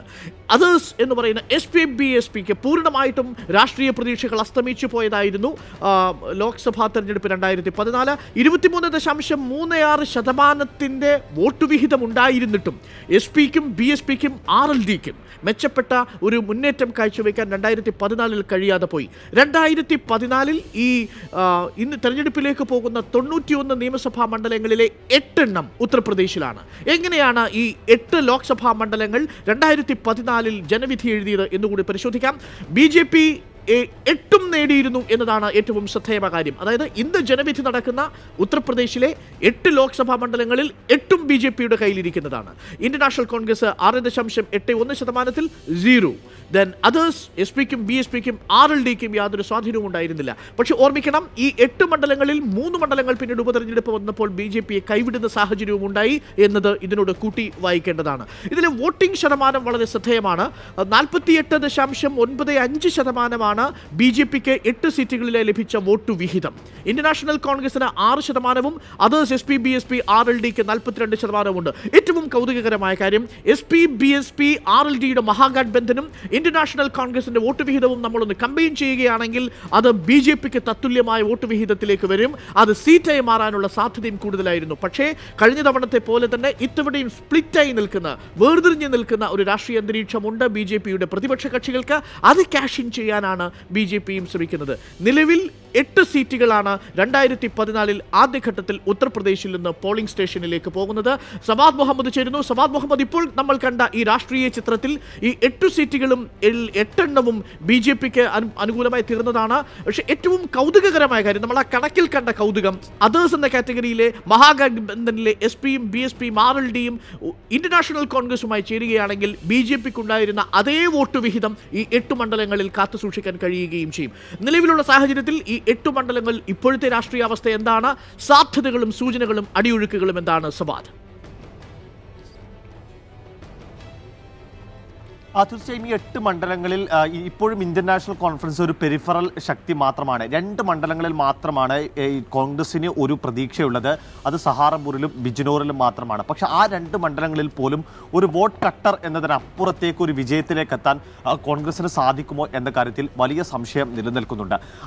ആ 2 മണ്ഡലങ്ങൾ മാറ്റി നിർത്തിക്കഴിഞ്ഞാൽ ബാക്കി 6 മണ്ഡലങ്ങളിലും മഹാഗഠബന്ധനും BJPയും തമ്മിലുള്ള നേരിട്ടുള്ള ഏറ്റുമുട്ടൽ തന്നെയാണ് നടക്കുന്നത്. അതിൽ തന്നെ ഏറ്റവും ശ്രദ്ധേയമായിട്ടുള്ള പോരാട്ടം നടക്കുന്നത് മുസഫർ നഗറിലാണ്. മുസഫർ നഗറിൽ കേന്ദ്രമന്ത്രി സഞ്ജീവ് ബല്യാനെ നേരിടുന്നത് RLDയുടെ അജിത് സിംഗ് ആണ്. കഴിഞ്ഞ തവണ സഞ്ജീവ് ബല്യാൻ 4 ലക്ഷം വോട്ടിനായിരുന്നു ഈ മുസഫർ നഗർ, അതായത് മുസഫർ നഗർ കലാപം നടന്ന ആ ഒരു കൃത്യമായ പ്രദേശങ്ങൾ ഉൾപ്പെടുന്ന ആ മണ്ഡലത്തിൽ സഞ്ജീവ് ബല്യാൻ 4 ലക്ഷം വോട്ടിനാണ് ജയിച്ചത്. പക്ഷേ ഇത്തവണ കാര്യങ്ങൾ അദ്ദേഹത്തിന് എളുപ്പമല്ല എന്ന് തന്നെയാണ് നമുക്ക് ലഭിക്കുന്ന വിവരങ്ങൾ. കാരണം കഴിഞ്ഞ തവണ ഈ കലാപാനന്തരം ജാട്ട് വോട്ടുകൾ വലിയ രീതിയിൽ, ഒപ്പം തന്നെ നോൺ ജാദവ്, അതായത് മായാവതിയുടെ ജാതിയായിട്ടുള്ള ജാദവ് ഗ്രൂപ്പിന് പുറത്തുള്ള ദളിത് വോട്ടുകളും കൃത്യമായി BJPയിൽ സമാഹരിക്കപ്പെട്ടു. ആ തരത്തിലൊരു ഭൂരിപക്ഷ ഏകീകരണം മുസഫർ നഗറിൽ ഉണ്ടായിരുന്നു. പക്ഷേ ഇത്തവണ അജിത് സിംഗ് മത്സരിക്കുന്നതോടെ അജിത് സിംഗിനൊപ്പം, അജിത് സിംഗിന്റെ ഒരു ജാതിയാണ് ജാട്ട് എന്ന് പറയുന്നത്, ആ ജാട്ട് വോട്ടുകൾ ഒന്നാകെ അജിത് സിംഗിലേക്ക് വരുമെന്നും മുസ്ലിം ദളിത് വോട്ടുകൾ കൂടി ചേരുമ്പോൾ അവിടെ ഒരു അട്ടിമറി വിജയം അജിത് സിംഗ് രചിക്കാൻ പോകുന്നു എന്ന തരത്തിലുള്ള വിലയിരുത്തലുകൾ ഉണ്ടാകുന്നു. ആ തരത്തിൽ ഒരു ടൈറ്റ് ഫൈറ്റാണ്. പക്ഷേ അവിടെ ഒരു ചെറിയ എഡ്ജ് ഇപ്പോൾ മഹാഗഠബന്ധന് ഉണ്ട് എന്നാണ് നമുക്ക് മനസ്സിലാക്കാൻ കഴിയുന്നത്. സമാനമായിട്ടുള്ള ചിത്രം തന്നെയാണ് കൈറാന. നേരത്തെ അരുൺ ചൂണ്ടിക്കാണിച്ചതുപോലെ ഉപതെരഞ്ഞെടുപ്പിലൂടെ എങ്ങനെ ഒരു മഹാഗഠബന്ധന് BJPയെ പരാജയപ്പെടുത്താം എന്നതിന്റെ പരീക്ഷണമായിരുന്നു കൈറാനയിൽ തബസ്സും ഹസൻ എന്ന് പറയുന്ന ഒരു മുസ്ലിം വനിതാ സ്ഥാനാർത്ഥിയെ മത്സരിപ്പിച്ചുകൊണ്ടായിരുന്നു ഉപതെരഞ്ഞെടുപ്പിൽ വിജയിച്ചത്. അവർ തന്നെയാണ് ഇത്തവണ മഹാഗഠബന്ധന് വേണ്ടി വീണ്ടും രംഗത്തിറങ്ങുന്നത്. അവിടെ വളരെ ശക്തമായിട്ടുള്ള ഒരു പോരാട്ടം BJPയും മഹാഗഠബന്ധനും തമ്മിൽ നടക്കുന്നുണ്ട്. അവിടെയും ഈ ജാതി ഇക്വേഷൻ തന്നെയായിരിക്കും ഈ കഴിഞ്ഞ തവണത്തെ പോലെയുള്ള ഒരു കമ്മ്യൂണൽ, ഒരു വർഗീയ ഭൂരിപക്ഷ ധ്രുവീകരണത്തിന് അപ്പുറത്തുള്ള ജാതി സമവാക്യങ്ങൾ തന്നെയായിരിക്കും ഈ കൈറാന മണ്ഡലത്തിലും നിർണായകമാവുക. മുസ്ലിം ദളിത് വോട്ടുകൾ കൃത്യമായും ഈ തബസ്സും ഹസനിലേക്ക് പോൾ ചെയ്യപ്പെട്ട് കഴിഞ്ഞാൽ, ഏകീകരിക്കപ്പെട്ട് കഴിഞ്ഞാൽ അവിടെ മഹാഗഠബന്ധന് കൃത്യമായ ഒരു എഡ്ജ് ഉണ്ട് എന്ന് തന്നെയാണ് നമുക്ക് മനസ്സിലാക്കാൻ കഴിയുന്നത്. വൈശാഖ് കൂടി ചേരുന്നുണ്ട്. ആന്ധ്രാപ്രദേശിന്റെയും തെലങ്കാനയുടെയും നിർണായകമായ രാഷ്ട്രീയ അടിയൊഴുക്കുകളാണ് വൈശാഖ് നമ്മളോട് പങ്കുവയ്ക്കുക. വൈശാഖ്, നിലവിൽ ദക്ഷിണേന്ത്യയിൽ നിന്ന് പ്രാദേശിക രാഷ്ട്രീയ കക്ഷികൾക്ക് അല്ലെങ്കിൽ BJP വിരുദ്ധമായ ചേരിയിൽ നിൽക്കുന്നവർക്ക് ഒരുപക്ഷെ ഏറ്റവും കൂടുതൽ വോട്ടുകൾ സമാഹരിക്കാൻ കഴിയുന്ന, ഏറ്റവും കൂടുതൽ സീറ്റുകൾ സമാഹരിക്കാൻ കഴിയുന്ന 2 പ്രദേശങ്ങളാണ് വൈശാഖ് നോക്കുന്നത്. നിലവിലുള്ള സാഹചര്യത്തിൽ ഈ ആന്ധ്രാപ്രദേശും തെലങ്കാനയുടെയും രാഷ്ട്രീയ ചിത്രം വളരെ പെട്ടെന്ന് പറയാമോ? അതിനിടയിൽ പ്രേക്ഷകരിലേക്ക്, ഇപ്പോൾ തിരഞ്ഞെടുപ്പ്, ഇന്ത്യയുടെ 2017 ലോക്സഭാ തെരഞ്ഞെടുപ്പിന്റെ ആദ്യഘട്ട പോളിംഗ് അല്പസമയത്തിനകം ആരംഭിക്കും. എല്ലാ നടപടികളും പൂർത്തിയായി കഴിഞ്ഞു. അരുണാചൽ പ്രദേശ് ആദ്യം പോളിംഗ് രേഖപ്പെടുത്താൻ വേണ്ടി പോളിംഗ് സ്റ്റേഷനിലേക്ക് പോവുകയാണ്. നിലവിൽ 17 ലോക്സഭാ തെരഞ്ഞെടുപ്പിലെ 91 മണ്ഡലങ്ങളിലെയും തെരഞ്ഞെടുപ്പുകൾ അല്പസമയത്തിനകം, 1 മിനിറ്റിനകം ആരംഭിക്കും എന്നതാണ് ഏറ്റവും ശ്രദ്ധേയമായ കാര്യം. അങ്ങനെ ഇന്ത്യ പോളിംഗ് ബൂത്തിലേക്ക് എത്താൻ പോകുന്നു വിത്തിൻ 1 മിനിറ്റ്, 1 മിനിറ്റിനുള്ളിൽ. വൈശാഖ്, തുടരാം. ആന്ധ്രാപ്രദേശും തെലങ്കാനയും എങ്ങനെ നിശ്ചയിക്കും ഇന്ത്യയുടെ രാഷ്ട്രീയ ഭാവിയെ?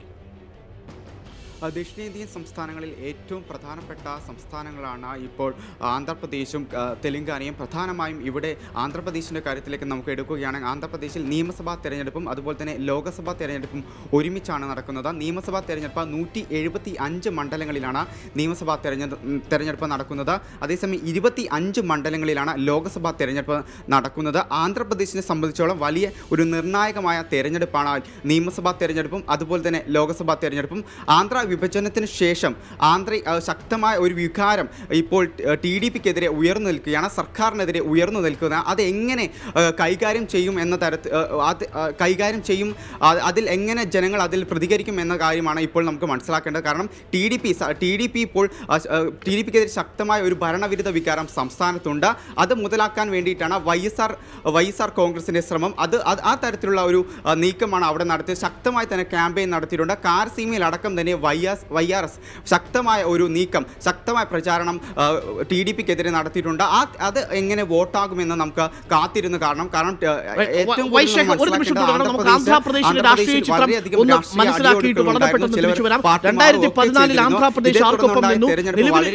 തെരഞ്ഞെടുപ്പിലേക്ക് പോകുന്ന, പോളിംഗ് ബൂത്തിലേക്ക് പോകുന്ന ആന്ധ്രാപ്രദേശിന്റെ രാഷ്ട്രീയ ചിത്രം വളരെ പെട്ടെന്ന് നമുക്കൊന്ന് മനസ്സിലാക്കാം. 2014 ആന്ധ്രാപ്രദേശിൽ BJP നേടിയത് 2 സീറ്റ് മാത്രമാണ്. TDP 15 സീറ്റും YSR Congress party YSR Jaganmohan Reddy നയിക്കുന്ന YSR കോൺഗ്രസ് പാർട്ടി 8 സീറ്റുകളുമാണ് നേടിയത്.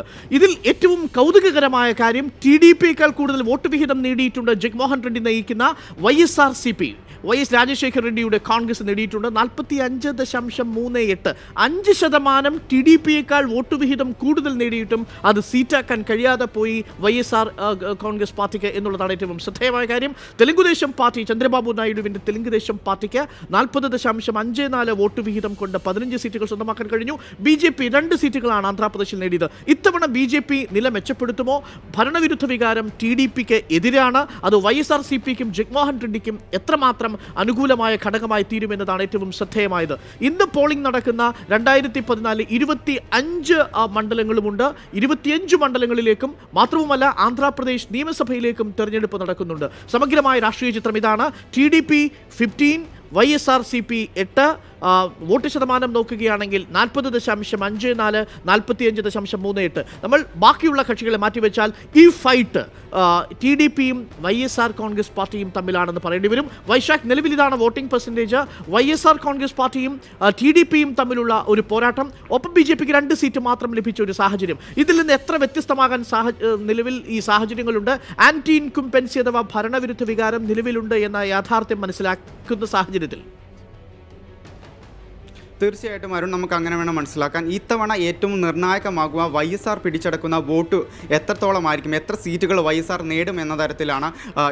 ആ തരത്തിലായിരിക്കും ഇതിൻ്റെ രാഷ്ട്രീയ ചിത്രം. കാരണം YSR ഇപ്പോൾ പ്രധാനമായും സീറ്റുകൾ നേടി ഒരു നിർണായക ശക്തിയാകാനാണ് ശ്രമിക്കുന്നത്. അതേസമയം നിയമസഭാ തെരഞ്ഞെടുപ്പിലേക്ക് വരികയാണെങ്കിൽ നമുക്ക് പ്രധാനം മനസ്സിലാക്കാം. YSR CM പദവിയിൽ നിന്ന്, അതായത് ഭരണം പിടിക്കുക എന്നതിൽ കുറച്ച് ഒന്നും തന്നെ YSR ജഗൻമോഹൻ റെഡ്ഡി ഒന്നും തന്നെ അതിൽ കുറഞ്ഞ ഒരു ലക്ഷ്യം അവർക്കില്ല. ഭരണം പിടിക്കുക എന്ന തരത്തിൽ തന്നെയാണ് അവരുടെ ക്യാമ്പയിൻ നടക്കുന്നത്. ലോക്സഭാ തെരഞ്ഞെടുപ്പിലേക്ക് വരികയാണെങ്കിൽ നിർണായകമായ 25 സീറ്റുകളിൽ 10 സീറ്റുകളൊക്കെ പിടിച്ചെടുക്കുക എന്ന തരത്തിലാണ് അവർ ക്യാമ്പയിൻ നടക്കുന്നത്. അതുമായി ബന്ധപ്പെട്ട വളരെയധികം രീതി ശക്തമായി സംസ്ഥാന സർക്കാരിനെതിരെ ശക്തമായ ഭരണവിരുദ്ധ വികാരം ഉയർത്തിക്കാട്ടിയാണ് അവർ ഇപ്പോൾ മുന്നോട്ട് പോകുന്നത്. പ്രചാരണം പ്രധാനമായും നടത്തിയത്. പ്രധാനപ്പെട്ട ഒരു കാര്യം, ആന്ധ്ര വിഭജന സമയത്ത് കേന്ദ്ര സർക്കാർ വാഗ്ദാനം ചെയ്ത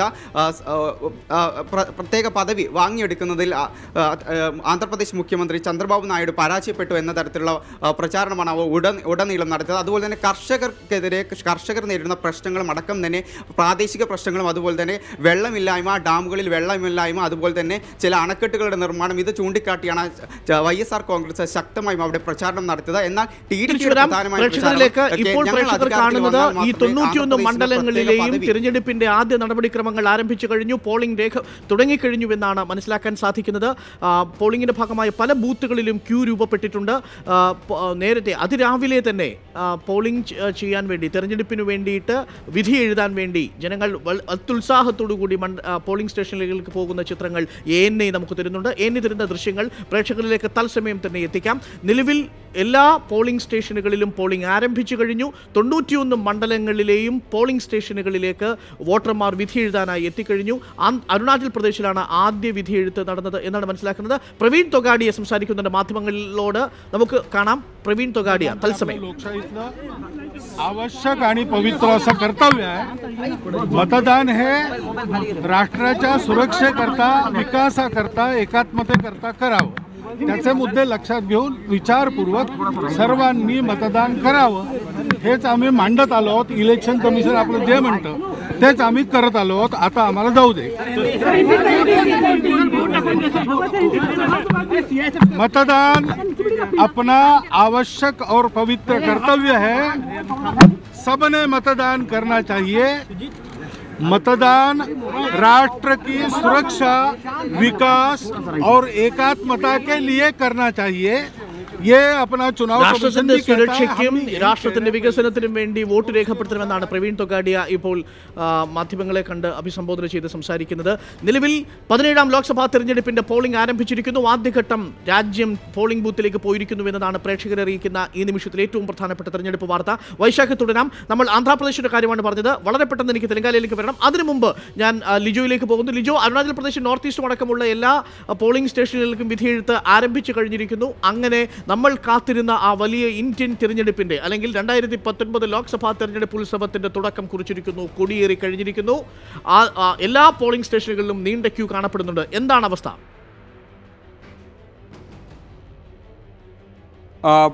2019 ലോക്സഭാ തെരഞ്ഞെടുപ്പിന്റെ ആദ്യഘട്ട വോട്ടെടുപ്പ് തുടങ്ങിക്കഴിഞ്ഞിരിക്കുന്നു.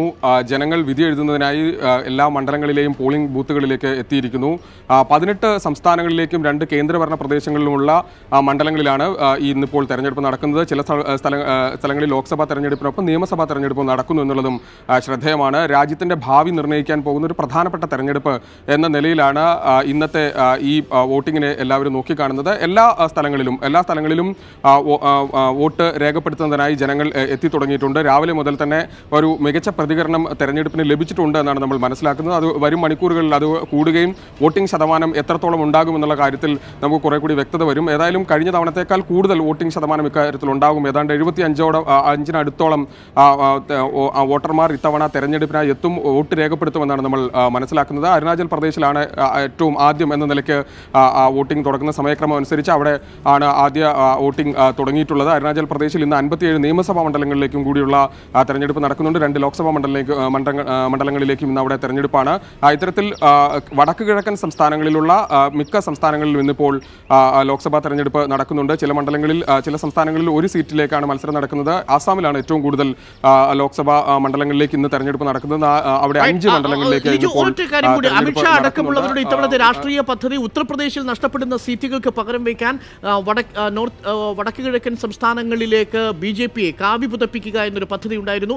നിലവിൽ എത്രമാത്രം ഈ വടക്ക് കിഴക്കൻ സംസ്ഥാനങ്ങൾ കാവി അണിയാനുള്ള സാധ്യതയുണ്ട് ഈ ഘട്ടത്തിലെ തെരഞ്ഞെടുപ്പിലെ ഈ മണ്ഡലങ്ങളിൽ?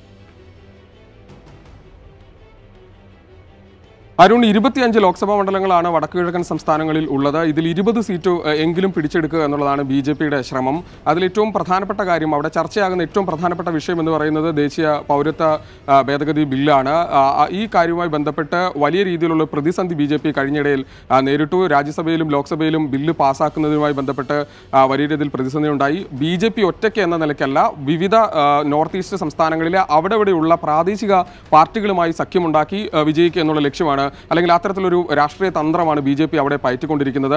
പ്രത്യേകിച്ച് ആസാം ഉൾപ്പെടെയുള്ള സ്ഥലങ്ങളിൽ ആസാം ഗണപരിഷത്ത് പോലെയുള്ള വളരെ ശക്തമായ സ്വാധീനമുള്ള പ്രാദേശിക പാർട്ടി, ഒപ്പം നാഷണൽ പീപ്പിൾസ് പാർട്ടിയെ പോലെ സ്വാധീനമുള്ള പാർട്ടി, ഇത്തരത്തിലുള്ള പ്രാദേശിക നോർത്ത് ഈസ്റ്റ് പാർട്ടികളെ ഉപയോഗിച്ചുകൊണ്ട് അവരുടെ കൂടെ പിന്തുണ സമാഹരിച്ചുകൊണ്ട് വിജയിക്കുക എന്നുള്ളതാണ് BJPയുടെ ലക്ഷ്യം. അതിനുവേണ്ടി തന്നെയാണ് BJP നിൽക്കുന്നത്. ഏറ്റവും ഒടുവിലായി രാജ്യസഭയിൽ ഈ ബില്ല് പാസ്സാക്കാൻ കഴിയാത്തൊരു സാഹചര്യം വന്നതോടുകൂടി അസം ഗണപരിഷത്ത് ഈ NDA സഖ്യത്തിൽ നിന്ന് വിട്ടുപോയെങ്കിലും പിന്നീട് തിരിച്ചു വരുന്ന ഒരു സാഹചര്യമുണ്ട്. തെരഞ്ഞെടുപ്പിന് തൊട്ട് മുൻപ് അവർ വീണ്ടും NDAയിലേക്ക് തിരിച്ചു വന്നു. ആ ഒരു പരിസരത്തിൽ നിന്നുകൊണ്ടാണ് നമ്മൾ ഇന്നത്തെ ഈ തെരഞ്ഞെടുപ്പിനെ നേരിടാൻ വടക്കുകിഴക്കൻ സംസ്ഥാനങ്ങളിലെ ജനങ്ങൾ മുമ്പോട്ട് വരുന്നു, വോട്ടെടുപ്പിനായി മുമ്പോട്ട് പോകുന്നു.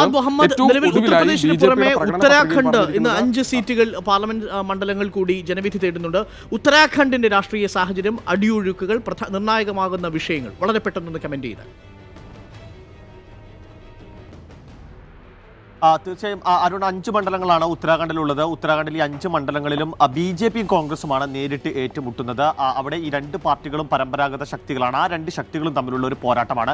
നമുക്കറിയാം 2017 അവിടെ ഒരു സ്വീപ്പിംഗ് വിക്ടറി ആയിരുന്നു BJPക്ക് ലഭിച്ചത്. ആ ഒരു രാഷ്ട്രീയ തിരിച്ചടിയിൽ നിന്ന് ഇതുവരെ കോൺഗ്രസ് മുക്തമായിട്ടില്ല എന്നത് തന്നെയാണ്. പ്രാദേശിക വിഷയങ്ങൾക്കപ്പുറത്ത് ദേശീയ വിഷയങ്ങൾ തന്നെയാണ് ഉത്തരാഖണ്ഡിലെ പ്രധാനപ്പെട്ട ചർച്ചാ വിഷയം. അവിടെ BJP പ്രധാനമന്ത്രി നരേന്ദ്രമോദിയുടെ പോപ്പുലാരിറ്റി, അദ്ദേഹത്തിന്റെ ഒരു മസ്കുലൈൻ സ്ട്രോങ് ലീഡർഷിപ്പ് എന്ന ഒരു പ്രതിച്ഛായ, അതൊക്കെ ഉപയോഗപ്പെടുത്തിക്കൊണ്ട് ദേശസ്നേഹം, രാജ്യസ്നേഹം അല്ലെങ്കിൽ ദേശസുരക്ഷ തുടങ്ങിയിട്ടുള്ള വിഷയങ്ങൾ ഉന്നയിച്ചുകൊണ്ടാണ് അവരവിടെ പ്രചാരണം നടത്തുന്നത്. മറുവശത്ത് കോൺഗ്രസ് അവരുടെ ഏറ്റവും പ്രധാനപ്പെട്ട വെറ്ററൻ നേതാക്കളെ തന്നെ രംഗത്തിറക്കിക്കൊണ്ട് പരമാവധി സീറ്റുകൾ, അതായത് 5 സീറ്റുകളിൽ ഒരു 2 സീറ്റെങ്കിലും ഇത്തവണ പിടിച്ചെടുക്കാനുള്ള ഒരു ശ്രമമാണ് കോൺഗ്രസ് നടത്തുന്നത്. 2014 ഈ 5-ും BJP ആയിരുന്നു ജയിച്ചത്. ഇത്തവണ ഹരീഷ് റാവത്ത് ഉൾപ്പെടെയുള്ള മുൻ മുഖ്യമന്ത്രി ഹരീഷ് റാവത്ത് ഉൾപ്പെടെയുള്ള നേതാക്കളെ മത്സര രംഗത്ത് ഇറക്കിക്കൊണ്ടാണ് കോൺഗ്രസ് പോരാട്ടം നടത്തുന്നത്. നൈനിറ്റാളിൽ ഹരീഷ് റാവത്ത് നേരിടുന്നത് BJPയുടെ സംസ്ഥാന അധ്യക്ഷനായിട്ടുള്ള അജയ് ഭട്ടിനെയാണ്. അത്തരത്തിലൊരു സ്റ്റാർ പോരാട്ടമാണ് നൈനിറ്റാളിൽ നടക്കുന്നത്. നൈനിറ്റാൾ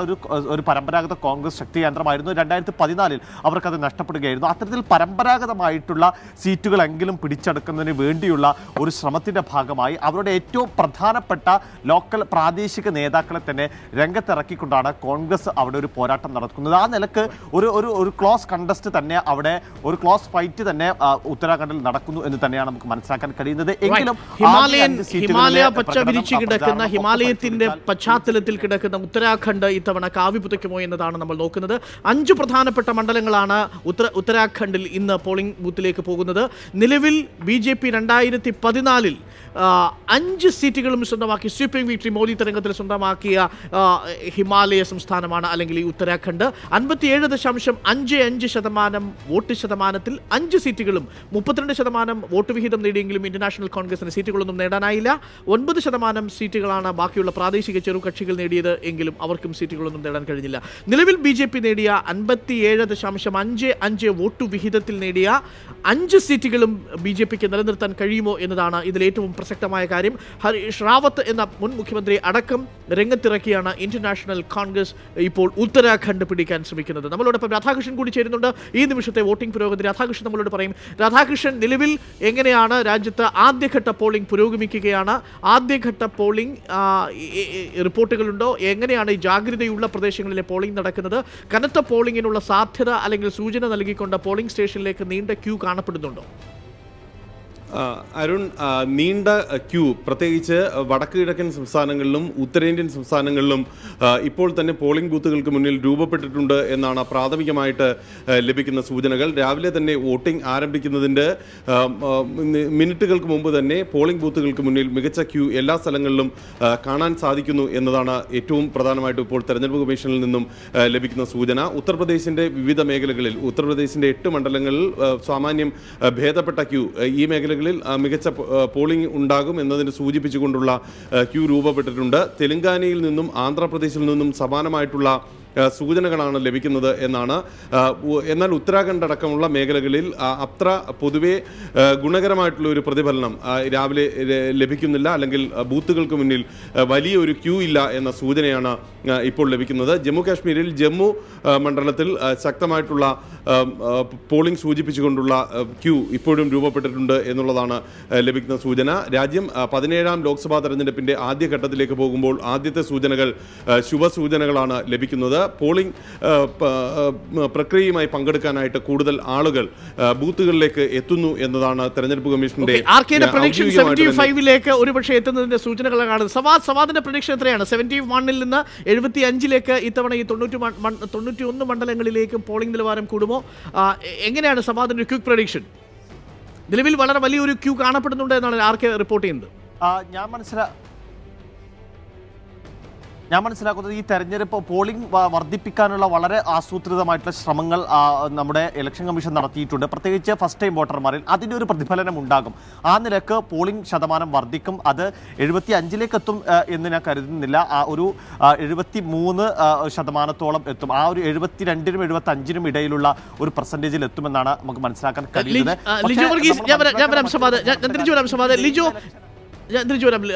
ലിജോ, നിലവിൽ എത്രയാണ്? 73 ആണ് സവാദ് പ്രഡിക്റ്റ് ചെയ്തത്, 75 ആണ് ആർക്കെ പ്രഡിക്റ്റ് ചെയ്തത്. ലിജോ എത്ര പ്രഡിക്റ്റ് ചെയ്യുന്നു? തീർച്ചയായും അത് തന്നെയാണ്. ഏതാണ്ട് 71-നും 75-നും ഇടയിലുള്ള ഒരു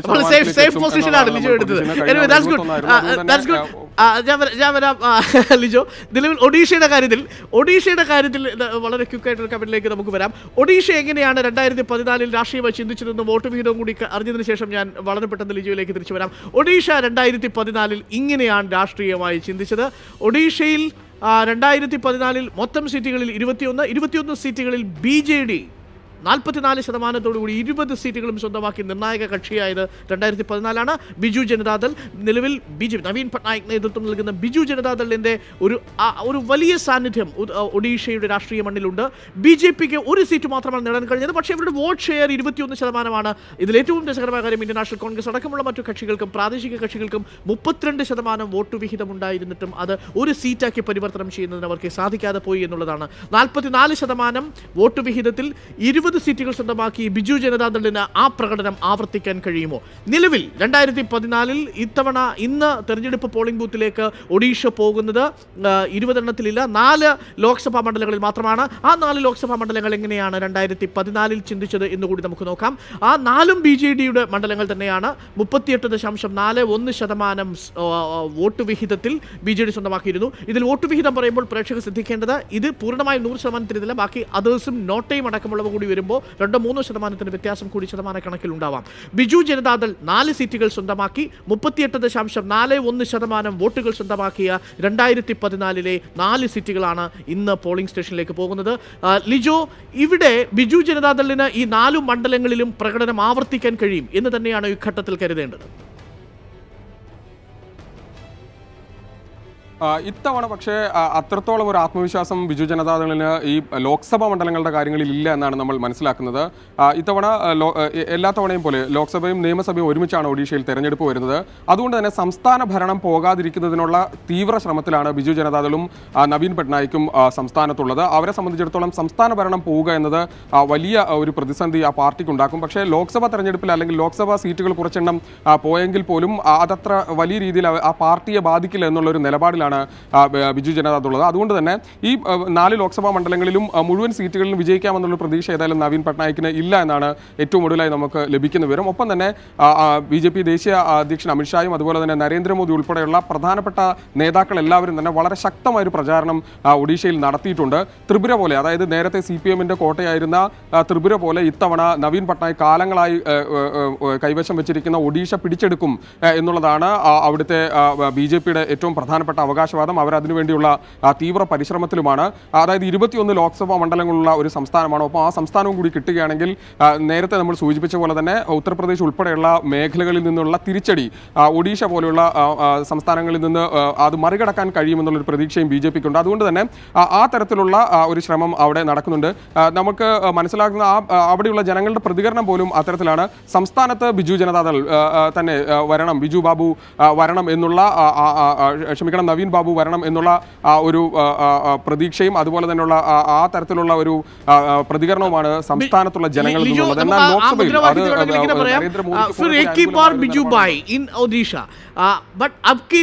നരേന്ദ്രമോദി ഇൻ ഒഡീഷ എന്നുള്ളതായിരിക്കും മുദ്രാവാക്യം ഒഡീഷയിൽ.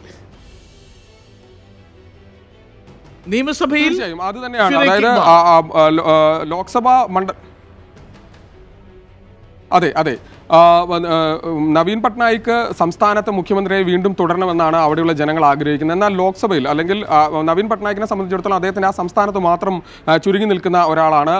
ലോക്സഭയും അല്ലെങ്കിൽ പാർലമെന്റ് ഉൾപ്പെടെയുള്ള രാജ്യം ഭരിക്കേണ്ടത് BJP-യും നരേന്ദ്രമോദിയുമാണെന്നുള്ള ഒരു ആ തരത്തിലുള്ള നിലപാടുള്ള ജനങ്ങൾ കൂടുതലുള്ള ഒരു സംസ്ഥാനമാണ് ഇത്തവണ 2019 ഏതായാലും ഒഡീഷയുള്ളത്. അതുകൊണ്ട് തന്നെ 10 സീറ്റുകൾ വരെ ഒരുപക്ഷെ BJP-ക്ക് അവിടെ നിന്ന് ലഭിക്കാമെന്നുള്ളൊരു ഒരു നിരീക്ഷണമാണ് ഏറ്റവും ഒടുവിലായും പുറത്തു വരുന്നത്.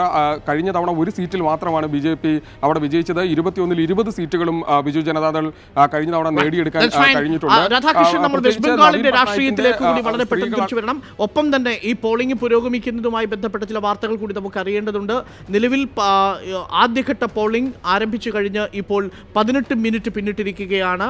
അരുണാചൽ പ്രദേശിന്റെ ടൈം സോൺ കൂടി കണക്കിലെടുത്തു കഴിഞ്ഞാൽ എനിക്ക് തോന്നുന്നു ആദ്യത്തെ ഒരു 5% പോളിംഗ് നില മാറേണ്ട ഒരു ഘട്ടത്തിലേക്ക് എത്തിയിട്ടുണ്ട്. 18 മിനിറ്റ് കഴിഞ്ഞിരിക്കുന്നു പോളിംഗ് സ്റ്റേഷനിലേക്ക് ആദ്യത്തെ വോട്ടർ എത്തിയതിനു ശേഷം. നിലവിൽ വെസ്റ്റ് ബംഗാളിന്റെ രാഷ്ട്രീയ ചിത്രം എങ്ങനെയാണ് എന്നുകൂടി നമുക്ക് വളരെ പെട്ടെന്ന് നോക്കിയിട്ട് ഞാൻ രാധാകൃഷ്ണനിലേക്ക് തിരിച്ചു വരാം. വെസ്റ്റ് ബംഗാൾ 2014 ലോക്സഭാ തിരഞ്ഞെടുപ്പിൽ പ്രതികരിച്ചത് എങ്ങനെയാണ് എന്ന് നോക്കാം. ലോക്സഭാ തിരഞ്ഞെടുപ്പ് 2014 വെസ്റ്റ് ബംഗാളിൽ ആകെയുള്ള സീറ്റുകളിൽ 34 എണ്ണവും ഓൾ ഇന്ത്യ തൃണമൂൽ കോൺഗ്രസ് മമതയ്ക്കൊപ്പം നിന്നു. മമത നിർണായക ശക്തിയാകാൻ പക്ഷേ കഴിഞ്ഞ തവണത്തെ മോദി തരംഗത്തിൽ കഴിഞ്ഞില്ല. 34 സീറ്റുകൾ വെസ്റ്റ് ബംഗാളിൽ നിന്ന് നേടാൻ സാധിച്ചുവെങ്കിലും വോട്ട് ഷെയർ 39.35%. ഇതിൽ CPM-ഉം ഇന്റർനാഷണൽ കോൺഗ്രസ് ബാക്കിയുള്ള ഫോർവേഡ് ബ്ലോക്ക് അടക്കമുള്ള കക്ഷികളുടെ വോട്ട് ശതമാനമാണ് ഇതിൽ 32.29% എന്ന് രേഖപ്പെടുത്തിയിരിക്കുന്നത്. സീറ്റ് നില നോക്കിയാൽ CPM-ന് 2ഉം ഇന്റർനാഷണൽ കോൺഗ്രസിന് 4ഉമാണ് നേടാൻ സാധിച്ചത്. BJP-ക്ക് ആകട്ടെ 2 സീറ്റുകൾ മാത്രമാണ് വെസ്റ്റ് ബംഗാളിൽ നേടാൻ സാധിച്ചത്. മൊത്തം അങ്ങനെ 40 സീറ്റുകളിൽ 34 സീറ്റുകൾ നേടി ഓൾ ഇന്ത്യ തൃണമൂൽ കോൺഗ്രസ്, 4 സീറ്റുകൾ നേടി ഇന്റർനാഷണൽ കോൺഗ്രസ്, CPM 2, BJP 2. ഇതിൽ ഏറ്റവും കൗതുകകരമായ കാര്യം ഇതിൽ CPM-ഉം BJP-യും അടക്കമുള്ളവർ ചേർന്ന് നിൽക്കുമ്പോൾ പോലും തൃണമൂൽ കോൺഗ്രസിന്റെ വോട്ട് വിഹിതത്തിലേക്ക് എത്തുന്നില്ല എന്നുള്ളതാണ്. 2014 തെരഞ്ഞെടുപ്പിൻ്റെ ഫലം ഇന്ന് പോളിംഗ് ബൂത്തിലേക്ക് പോകുന്ന 2 ലോക്സഭാ മണ്ഡലങ്ങളിൽ എങ്ങനെയായിരുന്നു എന്ന് നോക്കിയാൽ ആ രണ്ടും തൃണമൂൽ കോൺഗ്രസിന് തന്നെയായിരുന്നു. 34.56% വോട്ട് ഷെയറിൽ 2 സീറ്റുകളും സ്വന്തമാക്കിയത് തൃണമൂൽ കോൺഗ്രസ് ആണ്. പക്ഷേ ഈ മണ്ഡലങ്ങളിൽ 21% വോട്ട് വിഹിതം സ്വന്തമാക്കാൻ സാധിച്ചിട്ടുണ്ട് BJPക്ക്. CPM, all India forward block അടക്കമുള്ള കക്ഷികൾക്കും കോൺഗ്രസിനും കൂടി 37.98% നേടാൻ സാധിച്ചിട്ടുണ്ട് എന്നതും ഓർമ്മിക്കണം.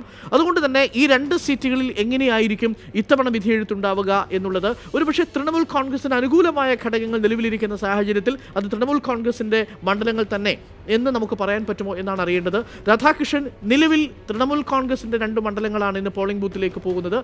തൃണമൂൽ കോൺഗ്രസിന് അത് നഷ്ടപ്പെടാനുള്ള സാധ്യത നിലവിലുള്ള സാഹചര്യത്തിൽ ഇല്ലല്ലോ. ഈ BJP സംസ്ഥാനത്ത് കഴിഞ്ഞ നിയമസഭാ തെരഞ്ഞെടുപ്പിന് ശേഷം അതിശക്തമായിട്ടുള്ള പ്രചരണവും അതിശക്തമായിട്ടുള്ള ജനകീയ സമ്പർക്കവും ഒക്കെയാണ് ചെലുത്തി വരുന്നത്. നമുക്കറിയാവുന്നതുപോലെ തന്നെ ഈ ലോക്സഭാ തെരഞ്ഞെടുപ്പിൻ്റെ നടപടികൾ തുടങ്ങുന്നതിന് ഏറെ മുമ്പ് തന്നെ രാജ്യത്ത് ഉയർന്ന രാഷ്ട്രീയ ആരോപണങ്ങൾക്കും പ്രത്യാരോപണങ്ങൾക്കും എല്ലാം വേദിയായത് പശ്ചിമ ബംഗാളാണ്. ഈ പശ്ചിമ ബംഗാളിലെ രാഷ്ട്രീയമായിട്ടുള്ള നടപടികളുടെ അല്ലെങ്കിൽ നാടകങ്ങളുടെ ഒക്കെ ഒരു കേന്ദ്രമായിരുന്നു ഇന്ന് തെരഞ്ഞെടുപ്പ് നടക്കാൻ പോകുന്ന ഒരു മണ്ഡലമായിട്ടുള്ള കൂച്ച് ബിഹാർ. കൂച്ച് ബിഹാറിൽ ഏറ്റവും ശ്രദ്ധേയമായിട്ടുള്ളത് BJPയുടെ നേതാക്കന്മാർക്ക് അവിടെ പ്രചരണം നടത്താൻ അനുമതി നിഷേധിച്ചതടക്കമുള്ള സംഭവങ്ങൾ അവിടെ നിന്ന് ഉണ്ടായിരുന്നു എന്നതാണ് ഏറെ ശ്രദ്ധേയമായിട്ടുള്ള കാര്യം. അങ്ങനെ രാഷ്ട്രീയമായിട്ട് ഇന്ന് 2 മണ്ഡലങ്ങളിലാണ് പശ്ചിമ ബംഗാളിൽ വോട്ടെടുപ്പ് നടക്കുന്നതെങ്കിലും ഈ 2 മണ്ഡലങ്ങളും പൊളിറ്റിക്കലി ഹൈലി സെൻസിറ്റീവ് എന്ന് വിശേഷിപ്പിക്കാവുന്ന ഗണത്തിൽ വരുന്ന മണ്ഡലങ്ങളാണ്. പ്രത്യേകിച്ച് കൂച്ച് ബിഹാറിൻ്റെ കാര്യത്തിൽ കൂച്ച് ബിഹാറിൽ ഇപ്പോൾ BJPക്ക് വേണ്ടി മത്സരിക്കുന്നത് നേരത്തെ തൃണമൂൽ കോൺഗ്രസിൻ്റെ ഭാഗമായിട്ട് നിന്നിരുന്ന നിഷിത് പർമാണിക്കാണ് BJPയുടെ സ്ഥാനാർത്ഥിയായി നിൽക്കുന്നത്. അദ്ദേഹം നേരത്തെ തൃണമൂൽ കോൺഗ്രസിൻ്റെ ഭാഗമായി നിന്ന ആളാണ്. അതുകൊണ്ട് തന്നെ കൂച്ച് ബിഹാറിൽ ഇത്തവണ പ്രവചനങ്ങൾക്ക് അപ്രസക്തമായ വിധത്തിലാണ് സാഹചര്യങ്ങൾ പോയിട്ടുള്ളത് എന്ന് വേണം നമുക്ക് കരുതാനായി സാധിക്കുക. ശക്തമായിട്ടുള്ള പ്രചരണം തൃണമൂൽ കോൺഗ്രസിനെ സംബന്ധിച്ച് അഭിമാന വിഷയമാണ് കൂച്ച് ബിഹാർ നിലനിർത്തുക എന്നുള്ളത്. BJPയെ സംബന്ധിച്ച് പിടിച്ചെടുക്കുക എന്നുള്ളത് പശ്ചിമ ബംഗാളിൽ അവർ ലക്ഷ്യമിടുന്ന ആ ഒരു ടാലിയുണ്ട്. ആ ടാലിയിലേക്ക് എത്താനായിട്ട് ഉള്ള നീക്കങ്ങൾക്ക് ശക്തമായിട്ടുള്ള പിന്തുണ നൽകുന്നതാകും എന്നാണ് അവർ കണക്ക് കൂട്ടുന്നത്. അതുകൊണ്ട് തന്നെ ഈ മണ്ഡലം പിടിച്ചെടുക്കുക എന്നുള്ളത് ഇരു പാർട്ടികൾക്കും അഭിമാന വിഷയമാണ്. ശക്തമായിട്ടുള്ള പ്രചരണം നടന്നിരുന്നു. പ്രധാനപ്പെട്ട നേതാക്കന്മാർ മണ്ഡലത്തിൽ കേന്ദ്രീകരിച്ചാണ് പ്രചരണ പ്രവർത്തനങ്ങൾ നടന്നത്. 34 സീറ്റുകൾ തൃണമൂൽ കോൺഗ്രസിനുണ്ടെങ്കിലും മലയാളികളായ നമ്മളിൽ ഭൂരിപക്ഷം പ്രേക്ഷകർക്കും കൂടുതൽ താല്പര്യമുണ്ടാവുന്നത് 6 സീറ്റുകളുടെ കാര്യം അറിയാനാണ്. ഈ 6 സീറ്റുകളിൽ കഥ എന്താകും എന്നുള്ളതാണ് ഏറ്റവും കൗതുകകരമായ കാര്യം. ഇന്ത്യൻ നാഷണൽ കോൺഗ്രസിന്റെ 4 സീറ്റ് അതേപോലെ റിട്ടൈൻ ചെയ്യാൻ സാധിക്കുമോ? നിലവിൽ CPM-നുള്ള 2 സീറ്റുകൾ അവർക്ക് പിടിച്ചെടുക്കാൻ സാധിക്കുമോ? അവർക്ക് ഇപ്പോഴും ചില അടിയൊഴുക്കുകളും ധാരണകളുണ്ടെങ്കിലും പ്രധാനപ്പെട്ട 2 മണ്ഡലങ്ങളിലും CPM-ന് ഇന്ത്യൻ നാഷണൽ കോൺഗ്രസിന്റെ ബാക്കപ്പ് കിട്ടിയിട്ടില്ല. അവരവരുടെ സ്ഥാനാർത്ഥികളെ ഫീൽഡ് ചെയ്യുകയും ചെയ്തിട്ടുണ്ട്. എങ്ങനെയാണ് ഈ 6 സീറ്റുകളുടെ കാര്യം ആർക്കെ? അരുൺ, ഇവിടെ കോൺഗ്രസിനെ സംബന്ധിച്ചും അല്ലെങ്കിൽ CPM-നെ സംബന്ധിച്ചും ഒരു സഖ്യത്തിൻ്റെ രൂപത്തിൽ മത്സരിക്കും എന്നുള്ള ഘട്ടത്തിൽ പ്രാദേശികമായിട്ട് അനുകൂലമായിട്ടുള്ള ഒരു തരംഗം അല്ലെങ്കിൽ വിജയിപ്പിക്കാൻ പറ്റുന്ന ഒരു സാഹചര്യം ഉണ്ടാകുമെന്നൊക്കെയായിരുന്നു പ്രതീക്ഷ. പക്ഷേ സാഹചര്യങ്ങൾ നേരെ വിപരീതമായി. ഇന്നലെ പശ്ചിമ ബംഗാളിൽ രാഹുൽ ഗാന്ധിയുടെ റാലി ഉണ്ടായിരുന്നു. രാഹുൽ ഗാന്ധി പങ്കെടുത്ത റാലിയുമായി ബന്ധപ്പെട്ടും പശ്ചിമ ബംഗാളിലെ നേതാക്കളെ സംബന്ധിച്ച് ഗുണകരമായിട്ടുള്ള ഒരു പ്രതികരണം ഉണ്ടായില്ല എന്ന അഭിപ്രായമാണ് ഉള്ളത്. പ്രാദേശിക മാധ്യമങ്ങൾ റിപ്പോർട്ട് ചെയ്യുന്നത് ഇപ്രകാരമാണ്: പ്രാദേശിക വിഷയങ്ങളിൽ തൊടാതെ രാഹുൽ ഗാന്ധി BJP കേന്ദ്രീകൃതമായിട്ടുള്ള വിമർശനം മാത്രമാണ് പശ്ചിമ ബംഗാളിൽ ഉന്നയിച്ചത് എന്നാണ്. ഇതൊരു സൂചനയാണ്. കാരണം പശ്ചിമ ബംഗാളിൽ നടക്കുന്ന ഒരു പോരാട്ടം അത് തൃണമൂൽ കോൺഗ്രസും BJP-യും തമ്മിലായി കഴിഞ്ഞു എന്നതിൻ്റെ സൂചനയായി ഇതിനെ വ്യാഖ്യാനിക്കാം. അതുകൊണ്ട് തന്നെ അരുൺ ചോദിച്ച ചോദ്യത്തിനുള്ള ഉത്തരവും ഇത്തവണ ഈ മണ്ഡലങ്ങളിൽ ഇവർ വിജയിച്ചു വരുമോ അല്ലെങ്കിൽ CPM-നോ കോൺഗ്രസിനോ അവരവരുടെ മേധാവിത്വമുള്ള മണ്ഡലങ്ങളിൽ പോലും വിജയിക്കാൻ സാധിക്കുമോ എന്ന കാര്യത്തിൽ ഒരു സംശയമാണ്.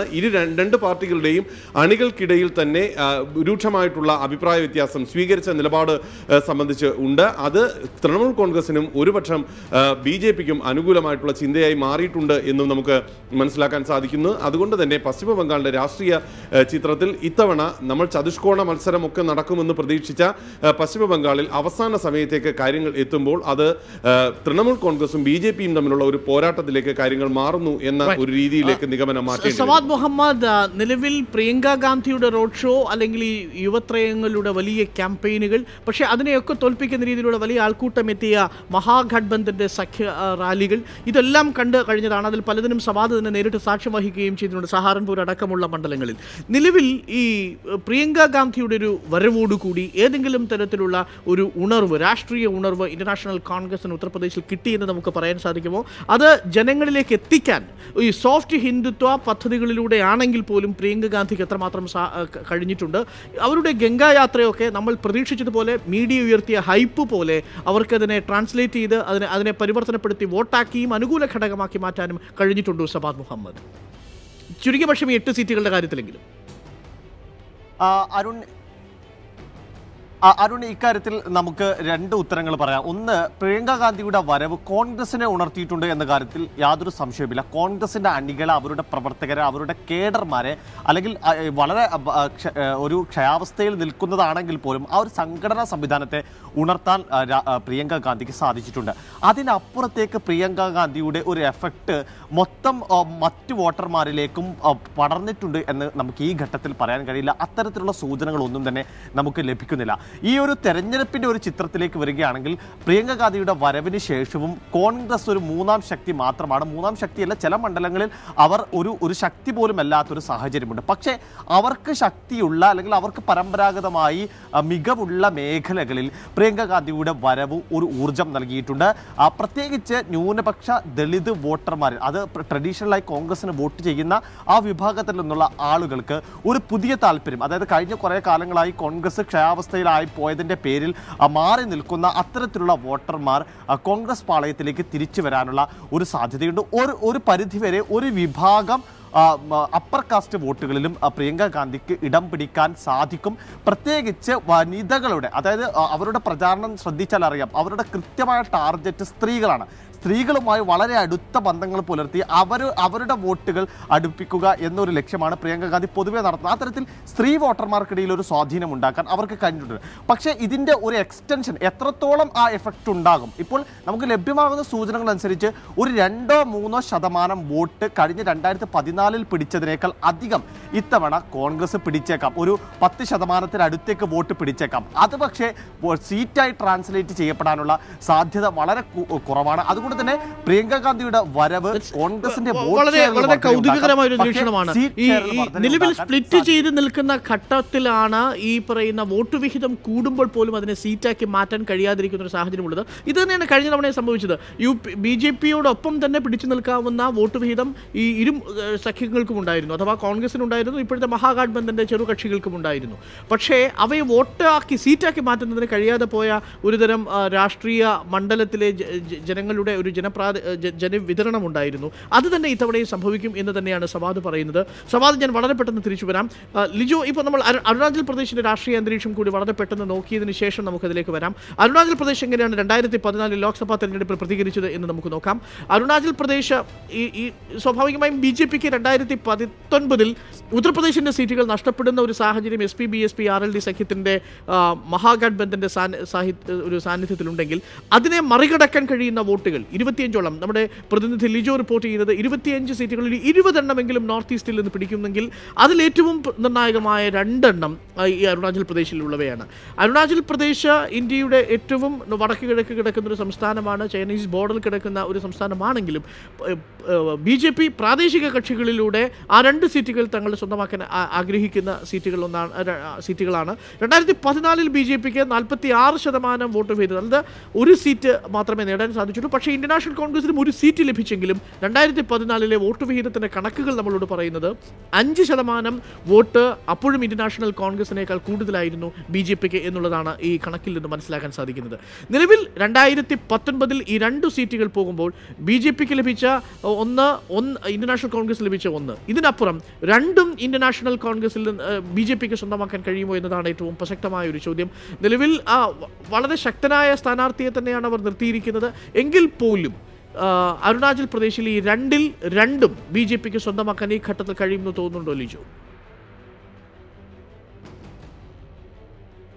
തീർച്ചയായും നമ്മളൊരു സൂചനകൾ പ്രകാരം 2 സീറ്റുകളിലും BJP വിജയിക്കാനാണ് സാധ്യത. കാരണം BJPക്കെതിരെ ഏറ്റവും ഒടുവിലായി ഉണ്ടായ ദേശീയ പൗരത്വ ഭേദഗതി ബിൽ ഉൾപ്പെടെയുള്ള കാര്യങ്ങളിൽ അത് കൃത്യമായി വോട്ടാക്കി മാറ്റുന്നതിനോ അല്ലെങ്കിൽ ആ വികാരത്തിന് ജനങ്ങൾക്കൊപ്പം നിൽക്കാനോ കോൺഗ്രസിന് കഴിഞ്ഞിട്ടില്ല എന്നുള്ളതാണ് ഏറ്റവും പ്രധാനപ്പെട്ട കാര്യം. ഒരു തരത്തിലും ഏതെങ്കിലും പ്രാദേശിക പാർട്ടികളുമായി സഖ്യമുണ്ടാക്കാനുള്ള സാധ്യതകൾ ഉണ്ടായിരുന്നിട്ട് പോലും അതുപോലും കൃത്യമായി പരിഗണിച്ച് അല്ലെങ്കിൽ അതിനനുസരിച്ച് കരുക്കൾ നീക്കാനോ ഒരു രാഷ്ട്രീയ തന്ത്രജ്ഞത അതിൽ കാണിക്കാനോ കോൺഗ്രസിന് കഴിഞ്ഞിട്ടില്ല ഇത്തവണ വടക്കു കിഴക്കൻ സംസ്ഥാനങ്ങളിൽ എന്നുള്ളതാണ് ഏറ്റവും പ്രധാനപ്പെട്ട കാര്യം. അത് അരുണാചൽ പ്രദേശിലും അങ്ങനെ തന്നെയാണ്. അരുണാചൽ പ്രദേശിനെ സംബന്ധിച്ചിടത്തോളം നമ്മൾ ഒഡീഷയെ സംസാരിച്ച പോലെ തന്നെ നിയമസഭാ തെരഞ്ഞെടുപ്പും ലോക്സഭാ തെരഞ്ഞെടുപ്പും ഒരുമിച്ച് നടക്കുന്ന ഒരു സംസ്ഥാനമാണ്. അതുകൊണ്ട് തന്നെ ഈ നിയമസഭാ തെരഞ്ഞെടുപ്പിലെ പ്രചാരണ വിഷയങ്ങൾ തന്നെ ലോക്സഭാ തെരഞ്ഞെടുപ്പിലും സജീവമായി ചർച്ചയാവുന്ന ഒരു സംസ്ഥാനം കൂടിയാണ് അരുണാചൽ പ്രദേശ്. നിലവിൽ 3 സീറ്റുകളിൽ എതിരില്ലാതെ BJP തെരഞ്ഞെടുക്കപ്പെട്ടു എന്നുള്ളത് കൂടിയാണ് ഈ അവസരത്തിൽ നമ്മൾ ഓർക്കേണ്ടത്. അത്രത്തോളം മുൻതൂക്കം BJPക്ക് നേരത്തെ തന്നെ അവിടെ ലഭിച്ചിട്ടുണ്ട്. അതുപോലെ തന്നെ നേരത്തെ അരുൺ സൂചിപ്പിച്ച പോലെ തന്നെ ഏതാണ്ട് 45% വോട്ട് വിഹിതം കഴിഞ്ഞ 2014 ലോക്സഭാ തെരഞ്ഞെടുപ്പിൽ അവിടെ ഉണ്ട് BJPക്ക്. അതുകൊണ്ട് തന്നെ അത് കൂടുതൽ ഉണ്ടാക്കിയെടുക്കുന്നതിനും ഒപ്പം നാഷണൽ പീപ്പിൾസ് പാർട്ടി ഉൾപ്പെടെയുള്ള പ്രാദേശിക പാർട്ടികളുടെ നോർത്ത് ഈസ്റ്റിലുള്ള പ്രാദേശിക പാർട്ടികളുടെ പിന്തുണ കൂടി ഉറപ്പാക്കാൻ BJPക്ക് കഴിഞ്ഞിട്ടുണ്ട്. വളരെ കൃത്യമായി കഴിഞ്ഞ 5 വർഷത്തെ പദ്ധതികൾ നടപ്പിലാക്കി അത് ഒരു രാഷ്ട്രീയ വിജയമാക്കി എടുക്കുന്നതിന് വേണ്ടി BJPയുടെ എല്ലാ പ്രധാനപ്പെട്ട നേതാക്കളും അവിടെ ഉണ്ടായിരുന്നു. റാം മാധവ് അതിനുവേണ്ടി വളരെ കൃത്യമായ അരുണാചൽ പ്രദേശിൽ കൂടി പൂർണ്ണമായി BJP അതിന്റെ രാഷ്ട്രീയ മേധാവിത്വം ഈ തെരഞ്ഞെടുപ്പിലൂടെ തെളിയിക്കാൻ സാധിച്ചാൽ ഗുജറാത്ത് മുതൽ അരുണാചൽ പ്രദേശ് വരെ നമ്മളൊരു ലൈൻ വരയ്ക്കുകയാണെങ്കിൽ പൂർണ്ണമായും ഇന്ത്യയുടെ കിഴക്ക് പടിഞ്ഞാറ് BJPയുടെ ഒരു ബെൽറ്റായിട്ട് മാറുന്നതായിട്ട് നമുക്ക് കാണാൻ സാധിക്കും. ഒരു കംപ്ലീറ്റ് ഈസ്റ്റ് വെസ്റ്റ് BJP മേധാവിത്വം ഈ രാഷ്ട്രീയ തെരഞ്ഞെടുപ്പിന്റെ ഭാഗമായി ഈ 2019 ഉയർന്നു വന്നേക്കാം. ഒരുപക്ഷെ 6 കേന്ദ്രത്തിൽ വരും എന്നതിനപ്പുറം ഗുജറാത്തിലും അരുണാചൽ പ്രദേശിലും BJP എത്തുന്നു. മാത്രമല്ല ചൈനീസ് ബോർഡറിൽ കിടക്കുന്ന ഒരു സ്റ്റേറ്റാണ്. സ്വാഭാവികമായും അതിൻ്റെതായ പ്രതിഫലനങ്ങൾ, പൗരത്വ ഭേദഗതി അടക്കമുള്ള വിഷയങ്ങൾ, മൈനോറിറ്റി വിഷയങ്ങൾ, ഇതെല്ലാം തന്നെ അരുണാചൽ പ്രദേശിനെയും ആസാമിനെയും മിസോറാമിനെയും ഒക്കെ ബാധിക്കുന്ന വിഷയങ്ങളാണ്. ആ അർത്ഥത്തിൽ BJPക്ക് ഒരു എഡ്ജ് കൊടുക്കാൻ ഇത്തവണ അരുണാചൽ പ്രദേശിന് സാധിക്കും എന്ന് തന്നെയാണ് ലിജോയും കരുതുന്നത്. എന്നാൽ എങ്ങനെയാണ് അരുണാചൽ പ്രദേശ് നിയമസഭയിൽ ചിന്തിക്കുക? ഇതേ ഫീലിംഗ് തന്നെ ആയിരിക്കുമോ, അല്ലെങ്കിൽ ഇതേ പൊളിറ്റിക്കൽ ആയിട്ടുള്ള ഒരു സാധ്യതയാണോ ലിജോ നിയമസഭയിലും കാണുന്നത്? തീർച്ചയായും നമുക്കറിയാം ഈ വടക്ക് കിഴക്കൻ സംസ്ഥാനങ്ങൾ ഏറ്റവും കൂടുതലായി മിസോറാമിലെ തെരഞ്ഞെടുപ്പ് കഴിഞ്ഞതോടുകൂടി കോൺഗ്രസ് എന്ന പാർട്ടി സംസ്ഥാനങ്ങളിൽ ഇല്ലാതായി തീർന്നു എന്നുള്ളതാണ് ഏറ്റവും പ്രധാനപ്പെട്ട കാര്യം. ഒരു സംസ്ഥാനം വടക്ക് കിഴക്കൻ സംസ്ഥാനങ്ങളിലും അധികാരത്തിൽ ഇപ്പോൾ നിലവിൽ കോൺഗ്രസ് ഇല്ല. ഒരുപക്ഷെ കോൺഗ്രസിൻ്റെ ഏറ്റവും ശക്തമായ ഒരു പ്രദേശം കൂടിയായിരുന്നു. വളരെ 25 ലോക്സഭാ മണ്ഡലങ്ങൾ ആണ് ഉള്ളതെങ്കിൽ പോലും വളരെ കൃത്യമായൊരു പ്രാതിനിധ്യം ഉണ്ടായിരുന്ന ഒരു പാർട്ടിയായിരുന്നു കോൺഗ്രസ്. കോൺഗ്രസിനെ സംബന്ധിച്ചിടത്തോളം കോൺഗ്രസ് പൂർണ്ണമായും അവിടെ നിന്ന് ഒഴിവാക്കപ്പെടുന്ന ഒരു സാഹചര്യത്തിലേക്ക് കാര്യങ്ങൾ എത്തിയിട്ടുണ്ട്. ഒപ്പം പ്രാദേശിക രാഷ്ട്രീയ പാർട്ടികൾ എല്ലാവരെയും BJPയുടെ കീഴിൽ അണിനിരത്തുന്നതിന് വേണ്ടി നോർത്ത് ഈസ്റ്റ് NDA എന്ന നിലയിൽ ആ തരത്തിൽ അവരെല്ലാം ഒരുമിച്ച് നിർത്തുന്നതിന് BJPക്ക് കഴിഞ്ഞു എന്നുള്ളതാണ് ഏറ്റവും പ്രധാനപ്പെട്ട കാര്യം. അതുകൊണ്ട് തന്നെ കോൺഗ്രസ് എന്ന ശത്രു അല്ലെങ്കിൽ കോൺഗ്രസ് എന്ന രാഷ്ട്രീയ എതിരാളി വളരെ ദുർബലമായ ഒരു സാഹചര്യത്തിലാണ് ഇപ്പോൾ അരുണാചൽ പ്രദേശിലെ നിയമസഭാ തെരഞ്ഞെടുപ്പ് നടക്കുന്നെന്നുള്ളതാണ് ശ്രദ്ധേയം. അതുകൊണ്ട് തന്നെ ഒരു വലിയ അട്ടിമറിയോ അല്ലെങ്കിൽ ആ തരത്തിൽ ഏതെങ്കിലും തരത്തിലുള്ള ഒരു പ്രതിസന്ധി ഉണ്ടാവില്ല. BJP തന്നെ അവിടെ അധികാരത്തിലെത്താനാണ് സാധ്യത കൂടുതൽ. രാഷ്ട്രീയ നിരീക്ഷകർ വിലയിരുത്തുന്ന അത്തരത്തിൽ തന്നെയാണ് BJP അരുണാചൽ പ്രദേശിൽ അധികാരത്തിൽ വരുമെന്നാണ് ഞാൻ നേരത്തെ സൂചിപ്പിച്ചത്. അതുകൊണ്ട് മിസോറാമിന്റെ 2014 രാഷ്ട്രീയ ചിത്രം കൂടി നമുക്കൊന്ന് പരിശോധിക്കാം. ഇന്ന് പോളിംഗ് സ്റ്റേഷനിലേക്ക് പോകുന്ന മിസോറാമിന്റെ ലോക്സഭാ മണ്ഡലത്തിന്റെ എണ്ണം കുറവാണ് മിസോറാമിൽ. പക്ഷേ എങ്ങനെയാണ് മിസോറാം ചിന്തിച്ചത്? 2014 UPAക്ക് ആണ് ആകെയുള്ള ഒരു സീറ്റും ലഭിച്ചത്. 48.59% വോട്ട് ഷെയറിൽ. അന്ന് നമ്മുടെ BJPക്ക് കാര്യമായ ഇൻട്രോഡ്സ് ഉണ്ടാക്കാൻ സാധിക്കാതെ പോയ മിസോറാം. പക്ഷേ ഇന്ന് മിസോറാമിനെ അറിയപ്പെടുന്നത് അത് കോൺഗ്രസിന്റെ മണ്ഡലമായിട്ടല്ല, പകരം അത് നേരത്തെ ലിജോ റിപ്പോർട്ട് ചെയ്തതുപോലെ മിസോറാമിൽ കോൺഗ്രസ് ഏകദേശം വർഗനാശം സംഭവിച്ചിരിക്കുന്ന ഒരു പാർട്ടി എന്ന് പറയത്തക്ക രീതിയിലേക്ക് മാറുകയും ചെയ്തിട്ടുണ്ട്. ലിജോ, നിലവിൽ മിസോറാമിലുള്ള ഒരു സീറ്റ്, അതും നമ്മൾ നേരത്തെ സൂചിപ്പിച്ചതുപോലെ മിസോറാമിലെ നിയമസഭാ തെരഞ്ഞെടുപ്പിൽ സംഭവിക്കുന്നത് പോലെ തന്നെ BJPക്ക് അനുകൂലമായി NDAക്ക് അനുകൂലമായി വിധിയെഴുത്തായിട്ട് ഘടകകക്ഷികൾ, മിസോറാം നാഷണൽ ഫ്രണ്ട് അടക്കമുള്ള ഘടകകക്ഷികളുടെ വോട്ടുകൾ മാറാനുള്ള സാധ്യത എത്രത്തോളമുണ്ട് നിലവിലുള്ള സാഹചര്യത്തിൽ? ഒപ്പം ഈ നോർത്ത് ഈസ്റ്റ് പൂർണ്ണമായും BJPക്ക് അല്ലെങ്കിൽ 20 സീറ്റുകൾ ലഭിക്കുമെന്നതിനെ അരുണാചൽ പ്രദേശിൻ്റെയും മിസോറാമിൻ്റെയും ത്രിപുരയുടെയും സിക്കിമിൻ്റെയും മൊത്തം അസാമിൻ്റെയും കൂടി കണക്കിൽ വെച്ചുകൊണ്ട് നമ്മൾ പറയുമ്പോൾ ഇതിൽ തെറ്റാൻ സാധ്യതയില്ലാത്ത BJPയുടെ കണക്കുകൂട്ടലുകൾ വരുന്ന ഒരു സംസ്ഥാനമല്ലേ മിസോറാം? തീർച്ചയായും മീസോ നാഷണൽ ഫ്രണ്ടാണ് ഇത്തവണ അവിടെ അധികാരത്തിൽ ഉള്ളത്.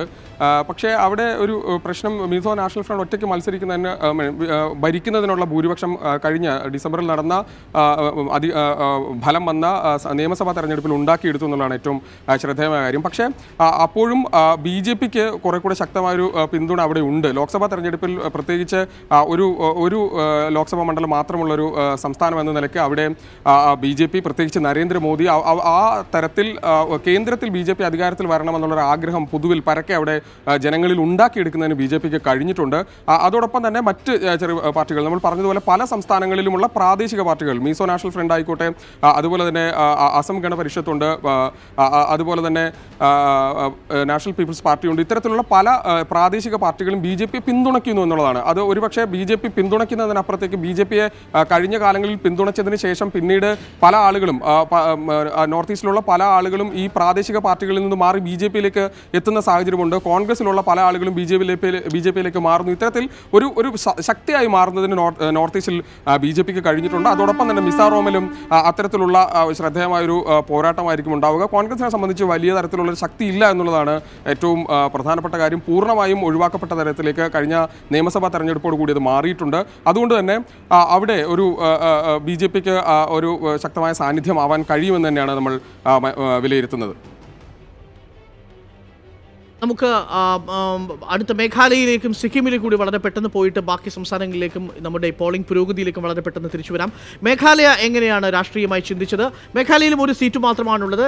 UPA ഒരു സീറ്റാണ് ഉള്ള ഒരു സീറ്റ് UPA തന്നെ സ്വന്തമാക്കുകയും ചെയ്തു. 37.93%. അതേഴ്സ് 36.41% മേഘാലയയിൽ. മേഘാലയയും പക്ഷേ ഇത്തവണ NDAക്ക് അനുകൂലമായി തന്നെ ചിന്തിക്കാനുള്ള സാധ്യത, അല്ലെങ്കിൽ സഖ്യകക്ഷികളുടെ ബാന്ധവം കൊണ്ട് തന്നെ അമിത്ഷാ വളരെ കൃത്യമായ സ്ട്രാറ്റജി മെനഞ്ഞിരിക്കുന്ന ഒരു സംസ്ഥാനം തന്നെയാണ് മേഘാലയയുടെ രാഷ്ട്രീയ ചിത്രം കൂടി വളരെ പെട്ടെന്ന് ഒരു ക്വിക്ക് റെസ്പോൺസ്. മേഘാലയയുടെ രാഷ്ട്രീയ സാഹചര്യം, നിലവിലുള്ള ഒരു സീറ്റ് UPക്ക് നിലനിർത്താൻ കഴിയാത്ത സാഹചര്യമല്ലേ മേഘാലയയിലുള്ളത്? ലിജു, തീർച്ചയായും നമ്മൾ ഇതിലൊരു പ്രധാനപ്പെട്ട കാര്യം, നമ്മൾ ഓരോ സംസ്ഥാനം എന്നതിനപ്പുറത്തേക്ക് വടക്ക് കിഴക്കൻ സംസ്ഥാനങ്ങൾ പൂർണ്ണമായും അത്തരത്തിലൊരു സോഷ്യൽ എഞ്ചിനീയറിംഗ് അല്ലെങ്കിൽ ഒരു പൊളിറ്റിക്കൽ വ്യത്യസ്തത കൊണ്ട് അല്ലെങ്കിൽ അതിനെ അങ്ങനെ മാറ്റിയെടുക്കുന്നതിന് BJPക്ക് കഴിഞ്ഞിട്ടുണ്ട് എന്നുള്ളതാണ് ഏറ്റവും പ്രധാനപ്പെട്ട കാര്യം. അടുത്തടുത്ത് കിടക്കുന്ന വളരെ ചെറിയ ചെറിയ സംസ്ഥാനങ്ങൾ, ഈ സംസ്ഥാനങ്ങളിലെ ജനങ്ങളുടെ പിന്തുണ ഉറപ്പാക്കുന്നതിന് ഒരു തരത്തിൽ BJPക്ക് കഴിഞ്ഞിട്ടുണ്ട്. അത് BJP എന്ന നിലയ്ക്ക് എന്നതിനപ്പുറത്തേക്ക് പ്രാദേശിക പാർട്ടികളുടെ ഒരു ഗോത്ര വിഭാഗങ്ങൾ ഉൾപ്പെടെയുള്ള ആളുകൾ നയിക്കുന്ന പ്രാദേശിക പാർട്ടികളിൽ നിന്ന് പിന്തുണ ഉറപ്പാക്കാൻ BJPക്ക് കഴിഞ്ഞു എന്നുള്ളതുകൊണ്ടാണ് അവിടങ്ങളിൽ BJP എന്നതിനപ്പുറത്തേക്ക് NDA എന്ന നിലയിൽ പല സ്ഥലങ്ങളിലും വിജയിക്കാൻ BJP ഉറച്ചു പ്രതീക്ഷിക്കുന്നു. അവിടെ വിജയിക്കും തന്നെയാണ് BJP പ്രതീക്ഷിക്കുന്നത്. എതിരാളിയായി ഉണ്ടായിരുന്ന, നമ്മൾ നേരത്തെ പറഞ്ഞതുപോലെ UPA എന്ന കോൺഗ്രസ് നേതൃത്വം നൽകുന്ന സഖ്യകക്ഷിക്ക് അവിടെ വലിയ തരത്തിലുള്ള സ്വാധീനമില്ല എന്നുള്ളതും ഒരു ശ്രദ്ധേയമായ കാര്യമാണ്. അതുകൊണ്ട് തന്നെ ഈ പല മണ്ഡലങ്ങളിലും വളരെ കൃത്യമായി BJPക്ക് വിജയിച്ച് കയറാൻ കഴിയും, അല്ലെങ്കിൽ NDAക്ക് വിജയിച്ച് കയറാൻ കഴിയുമെന്ന് തന്നെയാണ് നമ്മൾ പ്രതീക്ഷിക്കുന്നത്. ആസാം ഉൾപ്പെടെയുള്ള മണ്ഡലങ്ങളിൽ, ചില മണ്ഡലങ്ങളിൽ വൈകിയെത്തിയ പ്രേക്ഷകർക്ക് വേണ്ടി ഇപ്പോൾ 24ന്റെ ഇലക്ഷൻ എക്സ്പെർട്ട് പ്രേക്ഷകരിലേക്ക് എത്തിക്കുന്നത് 2014 ഇന്ന് ഇപ്പോൾ പോളിംഗ് നടക്കുന്ന 91 മണ്ഡലങ്ങൾ എങ്ങനെ ചിന്തിച്ചു എന്നതിന്റെ ഒരു വിശകലനമാണ്. ഒപ്പം തന്നെ പോളിംഗ് പുരോഗതിയും പ്രേക്ഷകരിലേക്ക് തത്സമയം എത്തിക്കുകയാണ് 24ന്റെ ഇലക്ഷൻ എക്സ്പെർട്ടും ഞങ്ങളുടെ സംഘാംഗങ്ങളും. വിവിധ സംസ്ഥാനങ്ങളിലെയും 91 മണ്ഡലങ്ങളുടെയും രാഷ്ട്രീയ ചിത്രം പ്രേക്ഷകരിലേക്ക് പങ്കുവയ്ക്കുന്ന ഒരു പ്രത്യേക പോൾ ട്രാക്കിംഗ് പരിപാടിയാണ് ഇപ്പോൾ പ്രേക്ഷകർ കണ്ടുകൊണ്ടിരിക്കുന്നത്. 2014 ഇന്ത്യ പോളിംഗ് ബൂത്തിലേക്ക് പോയ സമയത്ത് ഇന്ന് തിരഞ്ഞെടുപ്പ് നടക്കുന്ന 91 മണ്ഡലങ്ങളിലെ അന്നത്തെ പോളിംഗ് നിലവാരം എടുത്താൽ 71% പോളിംഗ് ശതമാനം. അത് 2009 66% നിന്ന് വ്യത്യസ്തമാണ്. 2019 കണക്കുകൾ വന്നു തുടങ്ങുന്നതേയുള്ളൂ. നമ്മുടെ റിപ്പോർട്ടർമാർ ഫീൽഡിൽ നിന്ന് മനസ്സിലാക്കുന്നത് 10% പിന്നിട്ടിരിക്കുന്നുവെന്ന ഒരു സൂചന വരുന്നുണ്ട്. നിലവിൽ ആദ്യത്തെ അരമണിക്കൂർ പിന്നിടുമ്പോൾ 10% അടുത്ത് പോളിംഗ് പുരോഗമിക്കുന്നു എന്നതാണ് സൂചന. 71% 2014 ഞങ്ങളുടെ റിപ്പോർട്ടർമാർ, പ്രത്യേകിച്ച് RK പറയുന്നത് 75% തീരുമെന്നാണ്. സബാദ് മുഹമ്മദ് പറയുന്നത് 73%, 71-നും 75-നും ഇടയ്ക്കെന്നാണ് ലിജോ പ്രൊഡിക്റ്റ് ചെയ്യുന്നത്. 2019 പോളിംഗ് നിലവാരം എന്തായിരുന്നു? രാഷ്ട്രീയ നിലവാരം 2014 എന്നുകൂടി വളരെ ക്വിക്കായി നോക്കിയാൽ 91 ഇന്ന് പോളിംഗ് നടക്കുന്ന 91 മണ്ഡലങ്ങളിൽ 2014 NDA 53 സീറ്റുകൾ സ്വന്തമാക്കി, 40% വോട്ടും കീശയിലാക്കി. UPA 8 സീറ്റുകൾ സ്വന്തമാക്കി, 19% വോട്ടാണ് UPAക്ക് ലഭിച്ചത്. അതേഴ്സ് എന്ന കാറ്റഗറിയിൽ നമ്മൾ SP, BSP അടക്കമുള്ള കക്ഷികളെയും നമ്മൾ ഉൾക്കൊള്ളിച്ചിട്ടുണ്ട്. CPM അടക്കമുള്ള കക്ഷികളെയും നമ്മൾ അതേഴ്സ് എന്ന കാറ്റഗറിയിൽ ഉൾപ്പെടുത്തിയിട്ടുണ്ട്. 30 TDPയും TRS അടക്കമുള്ള കക്ഷികൾ കൂടി അതിൽ ഉൾപ്പെടുന്നുണ്ടെന്ന് ഓർമ്മിക്കണം. 30 സീറ്റുകളാണ് അവർക്ക് ഈ 91 പ്രധാനപ്പെട്ട മണ്ഡലങ്ങളിൽ നിന്ന്. ഒരുപക്ഷെ ഭൂപടത്തിൽ പ്രേക്ഷകർക്ക് കാണാൻ സാധിക്കും, പ്രത്യേകമായി റെഡ് മാർക്ക് ചെയ്ത പ്രദേശങ്ങളാണ് ഇന്ന് ഇലക്ഷനിലേക്ക് പോകുന്നത്. അതിലേറ്റവും ശ്രദ്ധേയമായത് BJPക്ക് ഏറ്റവും കൂടുതൽ സാധ്യത BJP കൽപ്പിക്കുന്ന പ്രദേശം ഈ നോർത്ത് ഈസ്റ്റേൺ സ്റ്റേറ്റുകളാണ്. നോർത്ത് ഈസ്റ്റേൺ സ്റ്റേറ്റുകൾ മൊത്തമായി 25 സീറ്റുകളാണ് മൊത്തം ഈ തവണ പോളിംഗ് സ്റ്റേഷനിലേക്ക് പോകുന്നതെങ്കിൽ അതിൽ 20 സീറ്റുകളും BJP സ്വന്തമാക്കാനുള്ള ഒരു സോഷ്യൽ എഞ്ചിനീയറിംഗ് നടത്തിയിട്ടുണ്ട് എന്നതാണ് ഫീൽഡിൽ നിന്നുള്ള റെസ്പോൺസസ് ആയിട്ട് നമുക്ക് മനസ്സിലാക്കാൻ സാധിക്കുന്നത്. 25-ൽ 20 BJPക്ക് നേടാൻ സാധിച്ചാൽ ഉത്തർപ്രദേശിൽ മഹാഗാഠ്ബന്ധൻ മൂലം BJPക്ക് നഷ്ടപ്പെടാൻ സാധ്യതയുള്ള സീറ്റുകൾ അവർക്ക് പരിഹാരമായി അവർക്ക് കണ്ടെത്താൻ കഴിയും എന്നതാണ് അമിത്ഷായുടെ കണക്കുകൂട്ടൽ. വളരെ പെട്ടെന്ന് നമുക്ക് സിക്കിമിൻ്റെയും ഛത്തീസ്ഗഡിൻ്റെയും ഒക്കെ കണക്കുകളിലേക്ക് കൂടി നമുക്ക് വളരെ പെട്ടെന്ന് വരാം. നിലവിൽ 2014 ഇപ്പോൾ പോളിംഗ് സ്റ്റേഷനിലേക്ക് പോകുന്ന സിക്കിമിൻ്റെയും ഛത്തീസ്ഗഡിൻ്റെയും കണക്കുകൾ എങ്ങനെ പറയുന്നു എന്നുകൂടി നമുക്ക് നോക്കാം. സിക്കിമിലുള്ള നിലവിലുള്ള ഒരു അവസ്ഥ എങ്ങനെയാണ് എന്നുള്ളത് 95% സീറ്റുകളോടുകൂടി അന്ന് സിക്കിമിൻ്റെ പ്രാദേശിക കക്ഷിയാണ് അവിടെ അത് സ്വന്തമാക്കിയത്. ഒരു ചെറിയ എറർ നമുക്കിവിടെ സീറ്റ് നിലയിൽ കാണാൻ സാധിക്കും. ഒരു സീറ്റും അന്ന് അതേഴ്സ് കാറ്റഗറിയാണ്. പക്ഷേ ഇപ്പോൾ സിക്കിം അടക്കമുള്ള മണ്ഡലങ്ങളും അല്ലെങ്കിൽ സിക്കിം അടക്കമുള്ള സംസ്ഥാനങ്ങളിൽ ആ ഏക സീറ്റും BJPക്ക് നേടാനുള്ള സാധ്യത കൂടുതലാണെന്നാണ് മനസ്സിലാക്കുന്നത്. ഛത്തീസ്ഗഡിലേക്ക് വളരെ പെട്ടെന്നൊന്ന് വരികയാണെങ്കിൽ 2014-ൽ ഛത്തീസ്ഗഡ് മൊത്തമുള്ള 11 സീറ്റുകളിൽ 10 സീറ്റുകൾ NDA സ്വന്തമാക്കി. 38.37% NDAക്ക് ഛത്തീസ്ഗഡ് ലഭിച്ചത്. UPക്ക് ഒരു സീറ്റ് മാത്രം ലഭിച്ചു. പക്ഷേ UP ഇവിടെയും കൗതുകകരമായ കാര്യം 2014 ലോക്സഭാ തെരഞ്ഞെടുപ്പിൻ്റെ ഏറ്റവും രസകരമായ കാര്യം വോട്ട് വിഹിതത്തിൽ മുൻപിലേക്ക് രാഷ്ട്രീയ കക്ഷികൾ നിൽക്കുന്ന സാഹചര്യത്തിൽ പോലും സീറ്റുകളാക്കി മാറ്റാൻ അവയ്ക്ക് കഴിയാതെ പോയി എന്നുള്ളതാണ് പ്രാദേശിക രാഷ്ട്രീയ കക്ഷികൾ 2014 അനുഭവിച്ച പ്രതിസന്ധി. അത് തന്നെയാണ് ഉത്തർപ്രദേശിൻ്റെ നിയമസഭാ തെരഞ്ഞെടുപ്പിലും SPയും BSPയും അനുഭവിച്ച പ്രതിസന്ധി. വോട്ട് വിഹിതം അവർ കമ്പൈൻഡ് ചെയ്ത് നോക്കിയാൽ കൂടുതലായിരിക്കും. പക്ഷേ അവ സ്പ്ലിറ്റായി അഥവാ ചിതറിക്കിടക്കുന്നത് കൊണ്ട് വ്യത്യസ്ത മണ്ഡലങ്ങളിൽ ചിതറിക്കിടക്കുന്നത് കൊണ്ട് അവയെ സീറ്റാക്കി മാറ്റാൻ കഴിയാതെ പോയി. അതുതന്നെയാണ് ഛത്തീസ്ഗഡിലും സംഭവിച്ചിരിക്കുന്നത്. 38.37% വോട്ട് വിഹിതം NDAക്ക്. പക്ഷേ 10 സീറ്റുകൾ മാത്രമാണ് നേടാൻ സാധിച്ചത്. ഇന്ന് പോളിംഗ് ബൂത്തിലേക്ക് പോകുന്ന ഛത്തീസ്ഗഡിൻ്റെ നിലവാരവും നമുക്ക് വളരെ പെട്ടെന്ന് നോക്കിയാൽ 2019 ആദ്യഘട്ടത്തിൽ ഛത്തീസ്ഗഡിലെ പോളിംഗ് സ്റ്റേഷനിലേക്ക് പോകുന്ന മണ്ഡലങ്ങളുടെ കണക്കുകൾ കൂടി നമുക്കൊന്ന് അറിയേണ്ടതുണ്ട്. ഇപ്പോൾ RK നമ്മളോടൊപ്പം ചേരും എന്ന് കരുതുന്നു. രാധാകൃഷ്ണൻ, നിലവിൽ പോളിംഗിൻ്റെ പുരോഗതി എങ്ങനെയാണ് നമുക്ക് വിലയിരുത്താൻ കഴിയുക? ഇപ്പോൾ പോളിംഗ് ആരംഭിച്ചു കഴിഞ്ഞിട്ട് 41 മിനിറ്റുകൾ പിന്നിട്ടിട്ടുണ്ട് എന്നാണ് മനസ്സിലാക്കാൻ സാധിക്കുന്നത്. 3/4 മണിക്കൂറേക്ക് കടക്കുമ്പോൾ എങ്ങനെയാണ് പോളിംഗ് നിലവാരം? അരുൺ, സാധാരണഗതിയിൽ നിന്നും വ്യത്യസ്തമായി വളരെ മികച്ച പ്രതികരണം ആദ്യ മണിക്കൂറുകളിൽ തന്നെ ഉണ്ടാകുന്നു എന്നതാണ് തെരഞ്ഞെടുപ്പ് കമ്മീഷന് ഇപ്പോൾ ലഭിച്ചുകൊണ്ടിരിക്കുന്ന സൂചനകൾ. പ്രധാനമായും വോട്ടിങ്ങിൻ്റെ കാര്യത്തിൽ വളരെ കുറവ് ഉണ്ടാകുമെന്ന് പ്രതീക്ഷിക്കുന്ന എല്ലാവരും കരുതുന്ന ജമ്മു കാശ്മീരിൻ്റെ കാര്യമെടുക്കാം. ജമ്മു കാശ്മീരിനെ സംബന്ധിച്ച് ജമ്മുവിലും ബാരാമുള്ളയിലുമാണ് ഇപ്പോൾ ഇന്ന് പോളിംഗ് നടക്കുന്നത്. ഈ 2 മണ്ഡലങ്ങളിലെയും പ്രധാനപ്പെട്ട മേഖലകളിലുള്ള ബൂത്തുകൾക്ക് മുന്നിൽ രാവിലെ മുതൽ തന്നെ മികച്ച ക്യൂ രൂപപ്പെട്ടു എന്ന സൂചനകളും വാർത്തകളുമാണ് അവിടെ നിന്ന് ലഭിക്കുന്നത്. ജമ്മു കാശ്മീരിനെ പോലെ പ്രത്യേകിച്ച് ജമ്മുവിനെയും ബാരാമുള്ളയും പോലെയുള്ള മേഖലകളിൽ ഇത്തരത്തിലുള്ള ഒരു ക്യൂ രൂപപ്പെട്ടു എന്നത് വളരെ മികച്ച ഒരു സൂചനയായി വേണം നമുക്ക് ഈ ഘട്ടത്തിൽ കരുതാൻ. ആദ്യ 1 മണിക്കൂറിലെ പോളിംഗ് ശതമാനം ഏതാണ്ട് അരമണിക്കൂറിനുള്ളിൽ തന്നെ പുറത്തു വരും.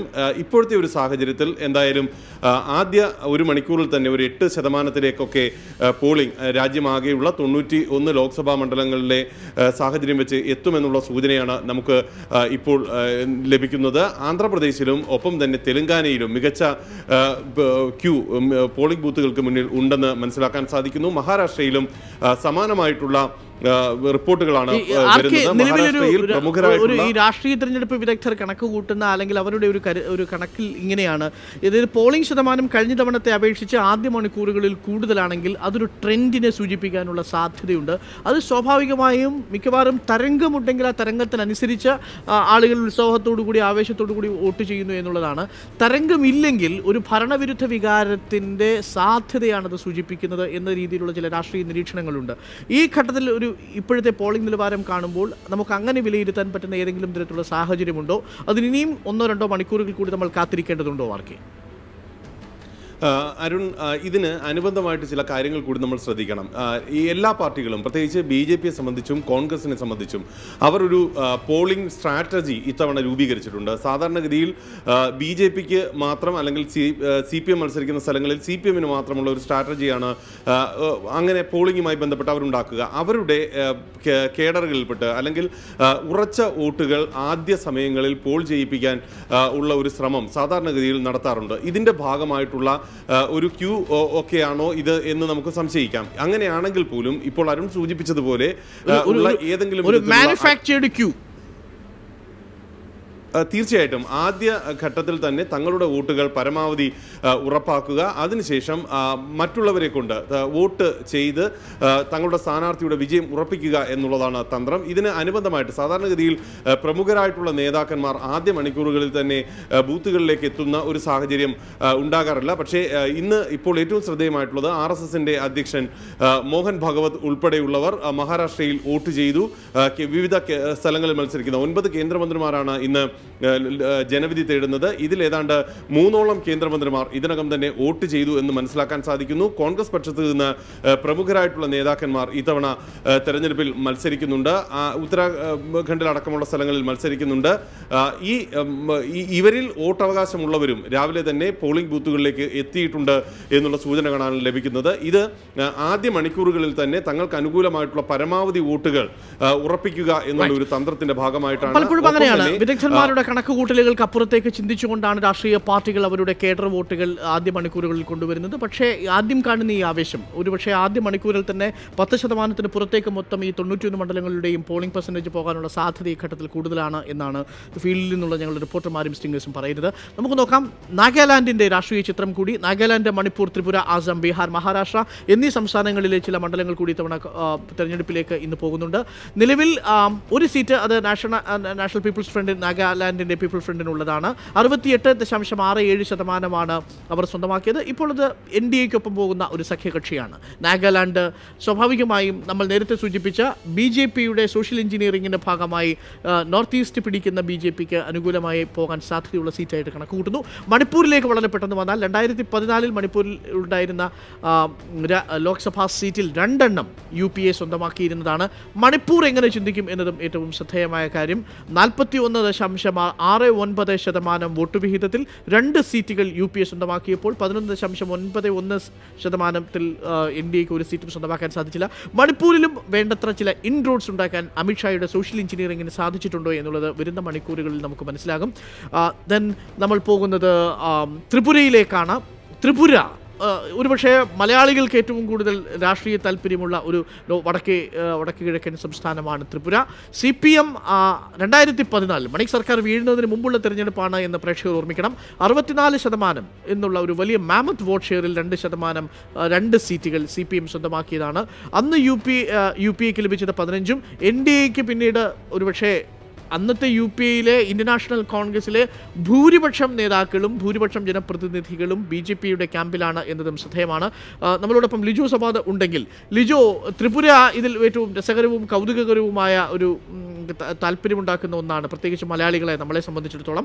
വോട്ട് ഷെയർ കണക്കുകയാണെങ്കിൽ പോലും BJPക്ക് യാതൊരു തരത്തിലുള്ള സാന്നിധ്യവും ഉണ്ടാവാതിരുന്ന 2014 ലോക്സഭാ തെരഞ്ഞെടുപ്പിൽ നിന്ന് ചിത്രമേറെ മാറിയിട്ടുണ്ട് 2019 വരുമ്പോൾ. ഒരുപക്ഷെ ഇത്രയും വലിയ മാറ്റം മറ്റൊരു സംസ്ഥാനത്തും കാണാൻ സാധിക്കുകയില്ല. ഒരു സ്വീപ്പിംഗ് ആയിട്ടുള്ള പൊളിറ്റിക്കൽ ചേഞ്ച് സംഭവിച്ചിരിക്കുന്ന ഒരു സംസ്ഥാനമാണ് ത്രിപുര.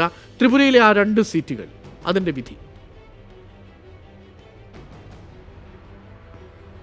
ത്രിപുരയിൽ 2 സീറ്റുകളാണ്. അതിൽ ഇന്ന് ഒരു സീറ്റിലാണ് ഇന്നത്തെ ജനവിധി ഉള്ളത്. ഔട്ടർ ത്രിപുര മണ്ഡലത്തിലാണ് ഇന്ന് വോട്ടെടുപ്പ് നടക്കുന്നത്. അരുൺ സൂചിപ്പിച്ച പോലെ തന്നെ 2014 നിന്ന് വളരെയധികം വ്യത്യസ്തമായ രാഷ്ട്രീയ സാഹചര്യവും ആണ് ഇന്ന് അവിടെ ഉള്ളത്. ഒപ്പം തന്നെ CPMനെ സംബന്ധിച്ചിടത്തോളം വലിയ രാഷ്ട്രീയ പ്രതിസന്ധി നേരിടുന്ന ഒരു സംസ്ഥാനമാണ്. അവരുടെ ഏറ്റവും വേരിളകിപ്പോകുന്ന ഒരു സാഹചര്യമാണ് നിലവിൽ അവിടെ ഉള്ളത്.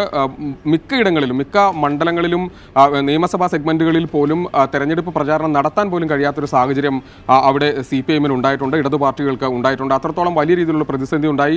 ഒപ്പം ഇത്തരത്തിൽ പ്രചാരണം നടത്താൻ സമ്മതിക്കുന്നില്ല BJP അണികൾ എന്നുള്ള പരാതിയുമായി അവർ തെരഞ്ഞെടുപ്പ് കമ്മീഷനെ കണ്ടിരുന്നു. ഇത്തരത്തിൽ ഒരു തുടക്കം മുതൽ ഈ ഒരു തെരഞ്ഞെടുപ്പിന്റെ തുടക്കം മുതൽ തന്നെ വളരെ വലിയ പ്രതിസന്ധിയിൽ ആണ് ഉള്ളത് CPM. BJPയുടെ ഏറ്റവും പ്രധാനപ്പെട്ട എതിരാളിയും CPM തന്നെയാണ്. നേരത്തെ അരുൺ സൂചിപ്പിച്ച പോലെ തന്നെ കോൺഗ്രസിലുള്ള മിക്ക നേതാക്കളും ത്രിപുരയിലുള്ള മിക്ക നേതാക്കളും BJPക്കൊപ്പം ചേരുന്ന ഒരു സാഹചര്യം ഉണ്ടായി. അതുകൊണ്ട് തന്നെ കോൺഗ്രസിന് അവിടെ വലിയ തരത്തിലുള്ള സ്വാധീനം ഇല്ല.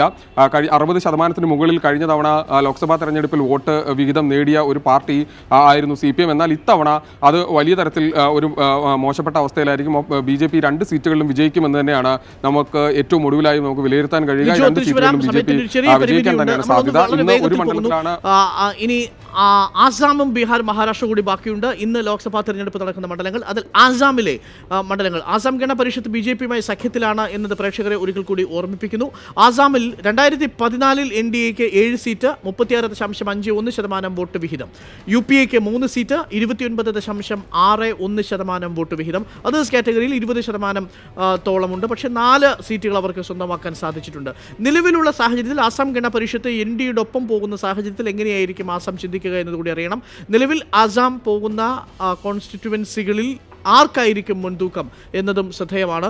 ലിജോ, ഞാൻ ഒരിക്കൽ കൂടി ലിജോയിലേക്ക് വരികയാണ്. ആസാം ഗണ പരിഷത്ത് BJPയോടൊപ്പം ചേരുന്ന ഒരു സാഹചര്യത്തിൽ NDAയുടെ ഒരു കക്ഷിയായി തീരുന്ന ഒരു സാഹചര്യത്തിൽ നിലവിൽ കഴിഞ്ഞ തവണ സ്വന്തമാക്കിയ വോട്ട് വിഹിതത്തെ അപേക്ഷിച്ച് 36% നിന്ന് ഒരുപക്ഷെ 50% അവർക്ക് അടുക്കാനുള്ള സാധ്യതയുണ്ട് NDA ആസ് എ ഹോൾ. അങ്ങനെയാണെങ്കിൽ നിലവിലുള്ള അസാമിലുള്ള സീറ്റുകളിൽ ഗണ്യമായ വിഭാഗവും NDAക്ക് പോകുന്നൊരു അവസ്ഥയുണ്ടാകും. ഈ ഒരു നിലവിലെ രാഷ്ട്രീയ സാഹചര്യത്തിൽ അങ്ങനെയാണ് നമ്മൾ മനസ്സിലാക്കുന്നത്. ഇന്ന് 14-ൽ 5 സീറ്റുകളിലേക്കാണ് അസമിൽ തെരഞ്ഞെടുപ്പ് നടക്കുന്നത്. അസം ഗണപരിഷത്ത് AGP BJPക്ക് ഒപ്പമാണ് എന്നുള്ളതാണ് ഏറ്റവും പ്രധാനപ്പെട്ട കാര്യം. നേരത്തെ ഈ ദേശീയ പൗരത്വ ഭേദഗതി ബില്ലുമായി ബന്ധപ്പെട്ട് AGP BJP സഖ്യം വിട്ട് പുറത്തു വരികയും ഏറ്റവും ഒടുവിലായി വീണ്ടും തിരികെ അങ്ങോട്ട് പോവുകയും ചെയ്യുന്ന ഒരു സാഹചര്യമുണ്ട്. ഇതിനിടയിൽ പോലും വളരെ കൃത്യമായി അവിടുത്തെ ഇൻഡിജിനസ് ഗ്രൂപ്പായിട്ടുള്ള അവിടുത്തെ ഗോത്ര വിഭാഗങ്ങൾ ഏത് തരത്തിൽ ആണ് ഇതിനെ കാണുന്നത് എന്നുള്ളത് ഒരു പ്രധാനപ്പെട്ട കാര്യമാണ്. ദേശീയ പൗരത്വ ഭേദഗതി ബില്ല് നടപ്പിലാക്കുന്നു. ആസാം അക്കോർഡിന്റെ കാര്യത്തിലും തീരുമാനമുണ്ടാക്കാൻ ഒരുപക്ഷെ അടുത്ത തവണ അധികാരത്തിൽ വന്നാൽ BJP ഏതൊക്കെ തരത്തിലായിരിക്കും പ്രതികരിക്കുക എന്നുള്ളൊരു സംശയം അവിടെയുള്ള ഗോത്ര വിഭാഗങ്ങൾക്ക് ഉണ്ടായിട്ടുണ്ട് എന്നാണ് നമ്മൾ മനസ്സിലാക്കുന്നത്. അതുകൊണ്ട് തന്നെ ഏതൊക്കെ സീറ്റുകളിൽ, പ്രത്യേകിച്ച് അസാമിനെ സംബന്ധിച്ചിടത്തോളം കുറച്ചധികം സീറ്റുകൾ ഉള്ളതുകൊണ്ട് തന്നെ അവിടെയുള്ള മണ്ഡലങ്ങളിൽ ഏതൊക്കെ തരത്തിലാണ് ജനങ്ങളുടെ പ്രതികരണം ഉണ്ടാവുക എന്നുള്ളതും ശ്രദ്ധേയമാണ്. ആ തരത്തിലുള്ള വോട്ടിംഗ് പാറ്റേൺ ഒരുപക്ഷെ അവിടെ ഉണ്ടാവാനുള്ള സാധ്യതയുണ്ട്. എങ്കിൽ പോലും വളരെ പൊതുവെ നോക്കുമ്പോൾ ഒരു BJPക്ക് അല്ലെങ്കിൽ NDAക്ക് ഒരു അനുകൂലമായൊരു നിലയിലാണ് രാഷ്ട്രീയ സാഹചര്യം അസമിലുമുള്ളത്. ബീഹാറിൽ 2014 ബീഹാറിന്റെ രാഷ്ട്രീയ ചിത്രം ഒന്ന് നമ്മൾ പരിശോധിക്കുകയാണെങ്കിൽ 2014 ബീഹാർ ലോക്സഭാ തെരഞ്ഞെടുപ്പിലേക്ക് പോകുന്ന സമയത്ത് NDA 31 സീറ്റുകൾ സ്വന്തമാക്കി 39% വോട്ടും. UPAക്ക് കിട്ടിയതാകട്ടെ 9 30.2. RJD അടക്കമുള്ള എല്ലാ പ്രാദേശികമായിട്ടുള്ള പ്രധാനപ്പെട്ട കക്ഷികളും അമ്പയെ തകർന്നടിഞ്ഞു പോയ 2014 ലോക്സഭാ തെരഞ്ഞെടുപ്പ്. NDAക്ക് അനുകൂലമായ മോദി തരംഗം ശക്തമായ തെരഞ്ഞെടുപ്പാണ് NDA എന്ന് ഒരിക്കൽ കൂടി ഓർമ്മിപ്പിക്കുന്നു. 39.04% അന്നത്തെ അവരുടെ വോട്ട് വിഹിതം. രാധാകൃഷ്ണൻ ചേരുന്നുണ്ട്. നിലവിൽ ബീഹാർ ഈ ലോക്സഭാ തെരഞ്ഞെടുപ്പിൽ 2019 ലോക്സഭാ തെരഞ്ഞെടുപ്പിൻ്റെ ആദ്യഘട്ടത്തിലേക്ക് പോകുന്ന മണ്ഡലങ്ങളിൽ ആർക്കനുകൂലമായിട്ടായിരിക്കാം വിധി എന്നുള്ളതാണ് ഇനി നോക്കേണ്ടത്. രാധാകൃഷ്ണൻ, ബീഹാർ എപ്പോഴും നമ്മളെ വിസ്മയിപ്പിക്കുന്ന ഒന്നാണ്. ബീമാരു സ്റ്റേറ്റുകളിൽ ഒന്ന്. ഒരുപക്ഷെ ലല്ലു പ്രസാദ് യാദവിൻ്റെ സാന്നിധ്യം കൊണ്ട് തന്നെ ബീഹാർ എന്ന് കേൾക്കുമ്പോൾ ആദ്യം ഒരു സാധാരണ ആളുടെ മനസ്സിലേക്ക് വരുന്നത് ലല്ലു പ്രസാദ് യാദവിൻ്റെ RJD ആണ്. പക്ഷേ RJDക്കൊന്നും കാര്യമായ നേട്ടം ഉണ്ടാക്കാൻ കഴിയാതെ പോയ 2014 നിന്ന് വ്യത്യസ്തമാണ്. ജിതേന്ദ്ര മഞ്ചി അടക്കമുള്ള നേതാക്കൾ മറുപക്ഷം ചാടിയിരിക്കുന്ന ഒരു സാഹചര്യമുണ്ട്. ഇതെല്ലാം കൂടി നോക്കുമ്പോൾ ഇന്ത്യൻ നാഷണൽ കോൺഗ്രസിൻ്റെയും RJDയുടെയും ഒരു സഖ്യത്തിൻ്റെ സാന്നിധ്യം അത് എത്രത്തോളം NDAയുടെ 2014 പ്രകടനത്തെ എതിർക്കാൻ പര്യാപ്തമാണ്? അരുൺ, ഇക്കാര്യത്തിൽ ശ്രദ്ധിക്കേണ്ടത് ഈ 2019 മഹാഗഡ്ബന്ധൻ എന്ന ആശയം രൂപപ്പെടുന്നത് തന്നെ, അല്ലെങ്കിൽ അതിന് ശക്തി ഉണ്ടാകുന്നത് തന്നെ ബീഹാറിലെ കഴിഞ്ഞ തവണ നിയമസഭാ തെരഞ്ഞെടുപ്പാണ്. നിയമസഭാ തെരഞ്ഞെടുപ്പിൻ്റെ സമയത്ത് BJPക്കെതിരെ JDUവും RJDയും കോൺഗ്രസുമായി ചേർന്ന് ഒരു മഹാഗഡ്ബന്ധൻ രൂപീകരിക്കുകയും അതൊരു വലിയ രീതിയിലുള്ള ജനങ്ങൾക്കിടയിൽ സ്വീകരിക്കപ്പെടുകയും ഒക്കെ ചെയ്തൊരു സാഹചര്യം ബീഹാറിലുണ്ടായിരുന്നു. തുടർന്നാണ് ഈ ചർച്ചകൾ ഉത്തർപ്രദേശ് അടക്കമുള്ള സ്ഥലങ്ങളിലേക്ക് വ്യാപിക്കുകയും രാജ്യത്ത് BJPക്കെതിരായിട്ടൊരു മഹാഗഡ്ബന്ധൻ രൂപപ്പെടണമെന്നുള്ള ആശയം ഉണ്ടാവുകയും ചെയ്തത്. പക്ഷേ ഇപ്പോൾ ഉത്തർപ്രദേശിൻ്റെ സാഹചര്യം ഫലത്തിൽ ഒരു മഹാഗഡ്ബന്ധൻ ഉണ്ട് എന്നുള്ളത് വാസ്തവമായിട്ടുള്ള കാര്യമാണ്. പക്ഷേ മഹാഗഡ്ബന്ധനെ സംബന്ധിച്ച് ഈ ഗഡ്ബന്ധന് പെർഫോം ചെയ്യാൻ ആവശ്യമായിട്ടുള്ള ചില പ്രശ്നങ്ങൾ അവർക്കുള്ളിൽ തന്നെ നിലനിൽക്കുന്നു എന്നതാണ് ഏറ്റവും അടിസ്ഥാനമായിട്ടുള്ള കാര്യം. പ്രത്യേകിച്ച് ലാലു പ്രസാദ് യാദവ് എന്ന ബീഹാറിലെ രാഷ്ട്രീയ മാന്ത്രികന്റെ ഒരു സാന്നിധ്യം ഇത്തവണയും ഈ തെരഞ്ഞെടുപ്പ് രംഗത്ത് ഉണ്ടായിരുന്നില്ല. അതുകൊണ്ട് തന്നെ അത് ഉയർത്തിയ വെല്ലുവിളികൾ ഏറ്റവും വലുതാണ്. പക്ഷേ ഈ സമയത്ത് കോൺഗ്രസിനെ സംബന്ധിച്ചും ഈ മഹാഗഡ്ബന്ധന്റെ ഭാഗമായി നിൽക്കുന്ന RJD അടക്കമുള്ള പാർട്ടികളെ സംബന്ധിച്ചും അനുകൂലമായിട്ടുള്ളത് ശത്രുഘ്ൻ സിൻഹ അടക്കമുള്ള ചില അതൃപ്തർ BJP-യിൽ നിന്നും മറുപക്ഷത്തു നിന്നും എത്തിയിട്ടുണ്ട് എന്നുള്ളതാണ്. ഈ ഒരു പശ്ചാത്തലത്തിലാണ് ഇപ്പോഴത്തെ ലോക്സഭാ തെരഞ്ഞെടുപ്പ് നടക്കുന്നതും. ഇന്ന് ഇപ്പോൾ മഹാരാഷ്ട്രയുടെ കൂടി ഒരു 2014 തെരഞ്ഞെടുപ്പും 2019 ലോക്സഭയിലേക്ക് നടക്കുന്ന തെരഞ്ഞെടുപ്പിൽ ഇന്ന് പോകുന്ന മണ്ഡലങ്ങളുടെയും പ്രധാനപ്പെട്ട ഒരു രാഷ്ട്രീയ ചിത്രം കൂടി ഒന്ന് കാണാം. മഹാരാഷ്ട്ര 2014 ചിന്തിച്ചത് ഇങ്ങനെയാണ്: 42 സീറ്റുകൾ നേടി NDA, മോദി തരംഗം വലിയ രീതിയിലുണ്ടായ മഹാരാഷ്ട്ര. ഇത്തവണ UPAക്ക് കഴിഞ്ഞ തവണ നേടിയ 6 സീറ്റിനേക്കാൾ മെച്ചപ്പെട്ട പ്രകടനം കാഴ്ചവെക്കാൻ സാധിക്കുമോ ഈ ശരത് പവാറിൻ്റെ പാർട്ടിയുമായി ചേർന്നിട്ട് എന്നുള്ളതാണ്, ഒരു NCPയുമായി ചേർന്നിട്ടുള്ളതാണ് ചോദ്യം. പക്ഷേ ഇപ്പോഴും അവർ പ്രാദേശികമായ തലത്തിലും സംസ്ഥാന തലത്തിലും ദുർബലമായ രാഷ്ട്രീയ നേതാക്കളെയാണ് NCPയിലും ഒരു പരിധിവരെ ഇന്ത്യൻ നാഷണൽ കോൺഗ്രസിലും കാണാൻ സാധിക്കുന്നത്. 42-6 എന്നുള്ളതാണ് 2014 സീറ്റ് നില. NDA UPA 50%-ലധികം, ഒരുപക്ഷെ അന്നത്തെ മോദി തരംഗത്തിൽ 50%-ലധികം വോട്ട് വിഹിതം സ്വന്തമാക്കാൻ NDAക്ക് സാധിച്ചു എന്നത് ഓർമ്മിക്കണം. അവിടെ BJPയുടെ പ്രധാനപ്പെട്ട സഖ്യകക്ഷി ശിവസേനയോടൊപ്പമാണ് 50%-ലധികം മൊത്തം പോൾ ചെയ്ത വോട്ടിന്റെ പകുതിയിലധികം സ്വന്തമാക്കാൻ NDAക്ക് സാധിച്ചു എന്നത് സത്യം. 31% സീറ്റുകളാണ് UPA സ്വന്തമാക്കിയത്. പക്ഷേ അത് 6 സീറ്റുകളാക്കി മാത്രമേ മാറ്റാൻ സാധിച്ചിട്ടുള്ളൂ. നിലവിൽ എന്തായിരിക്കും ഇതിൽ നിന്ന് വ്യത്യസ്തമാണോ കാര്യങ്ങൾ എന്നുള്ളതും നമുക്ക് അറിയേണ്ടതുണ്ട്.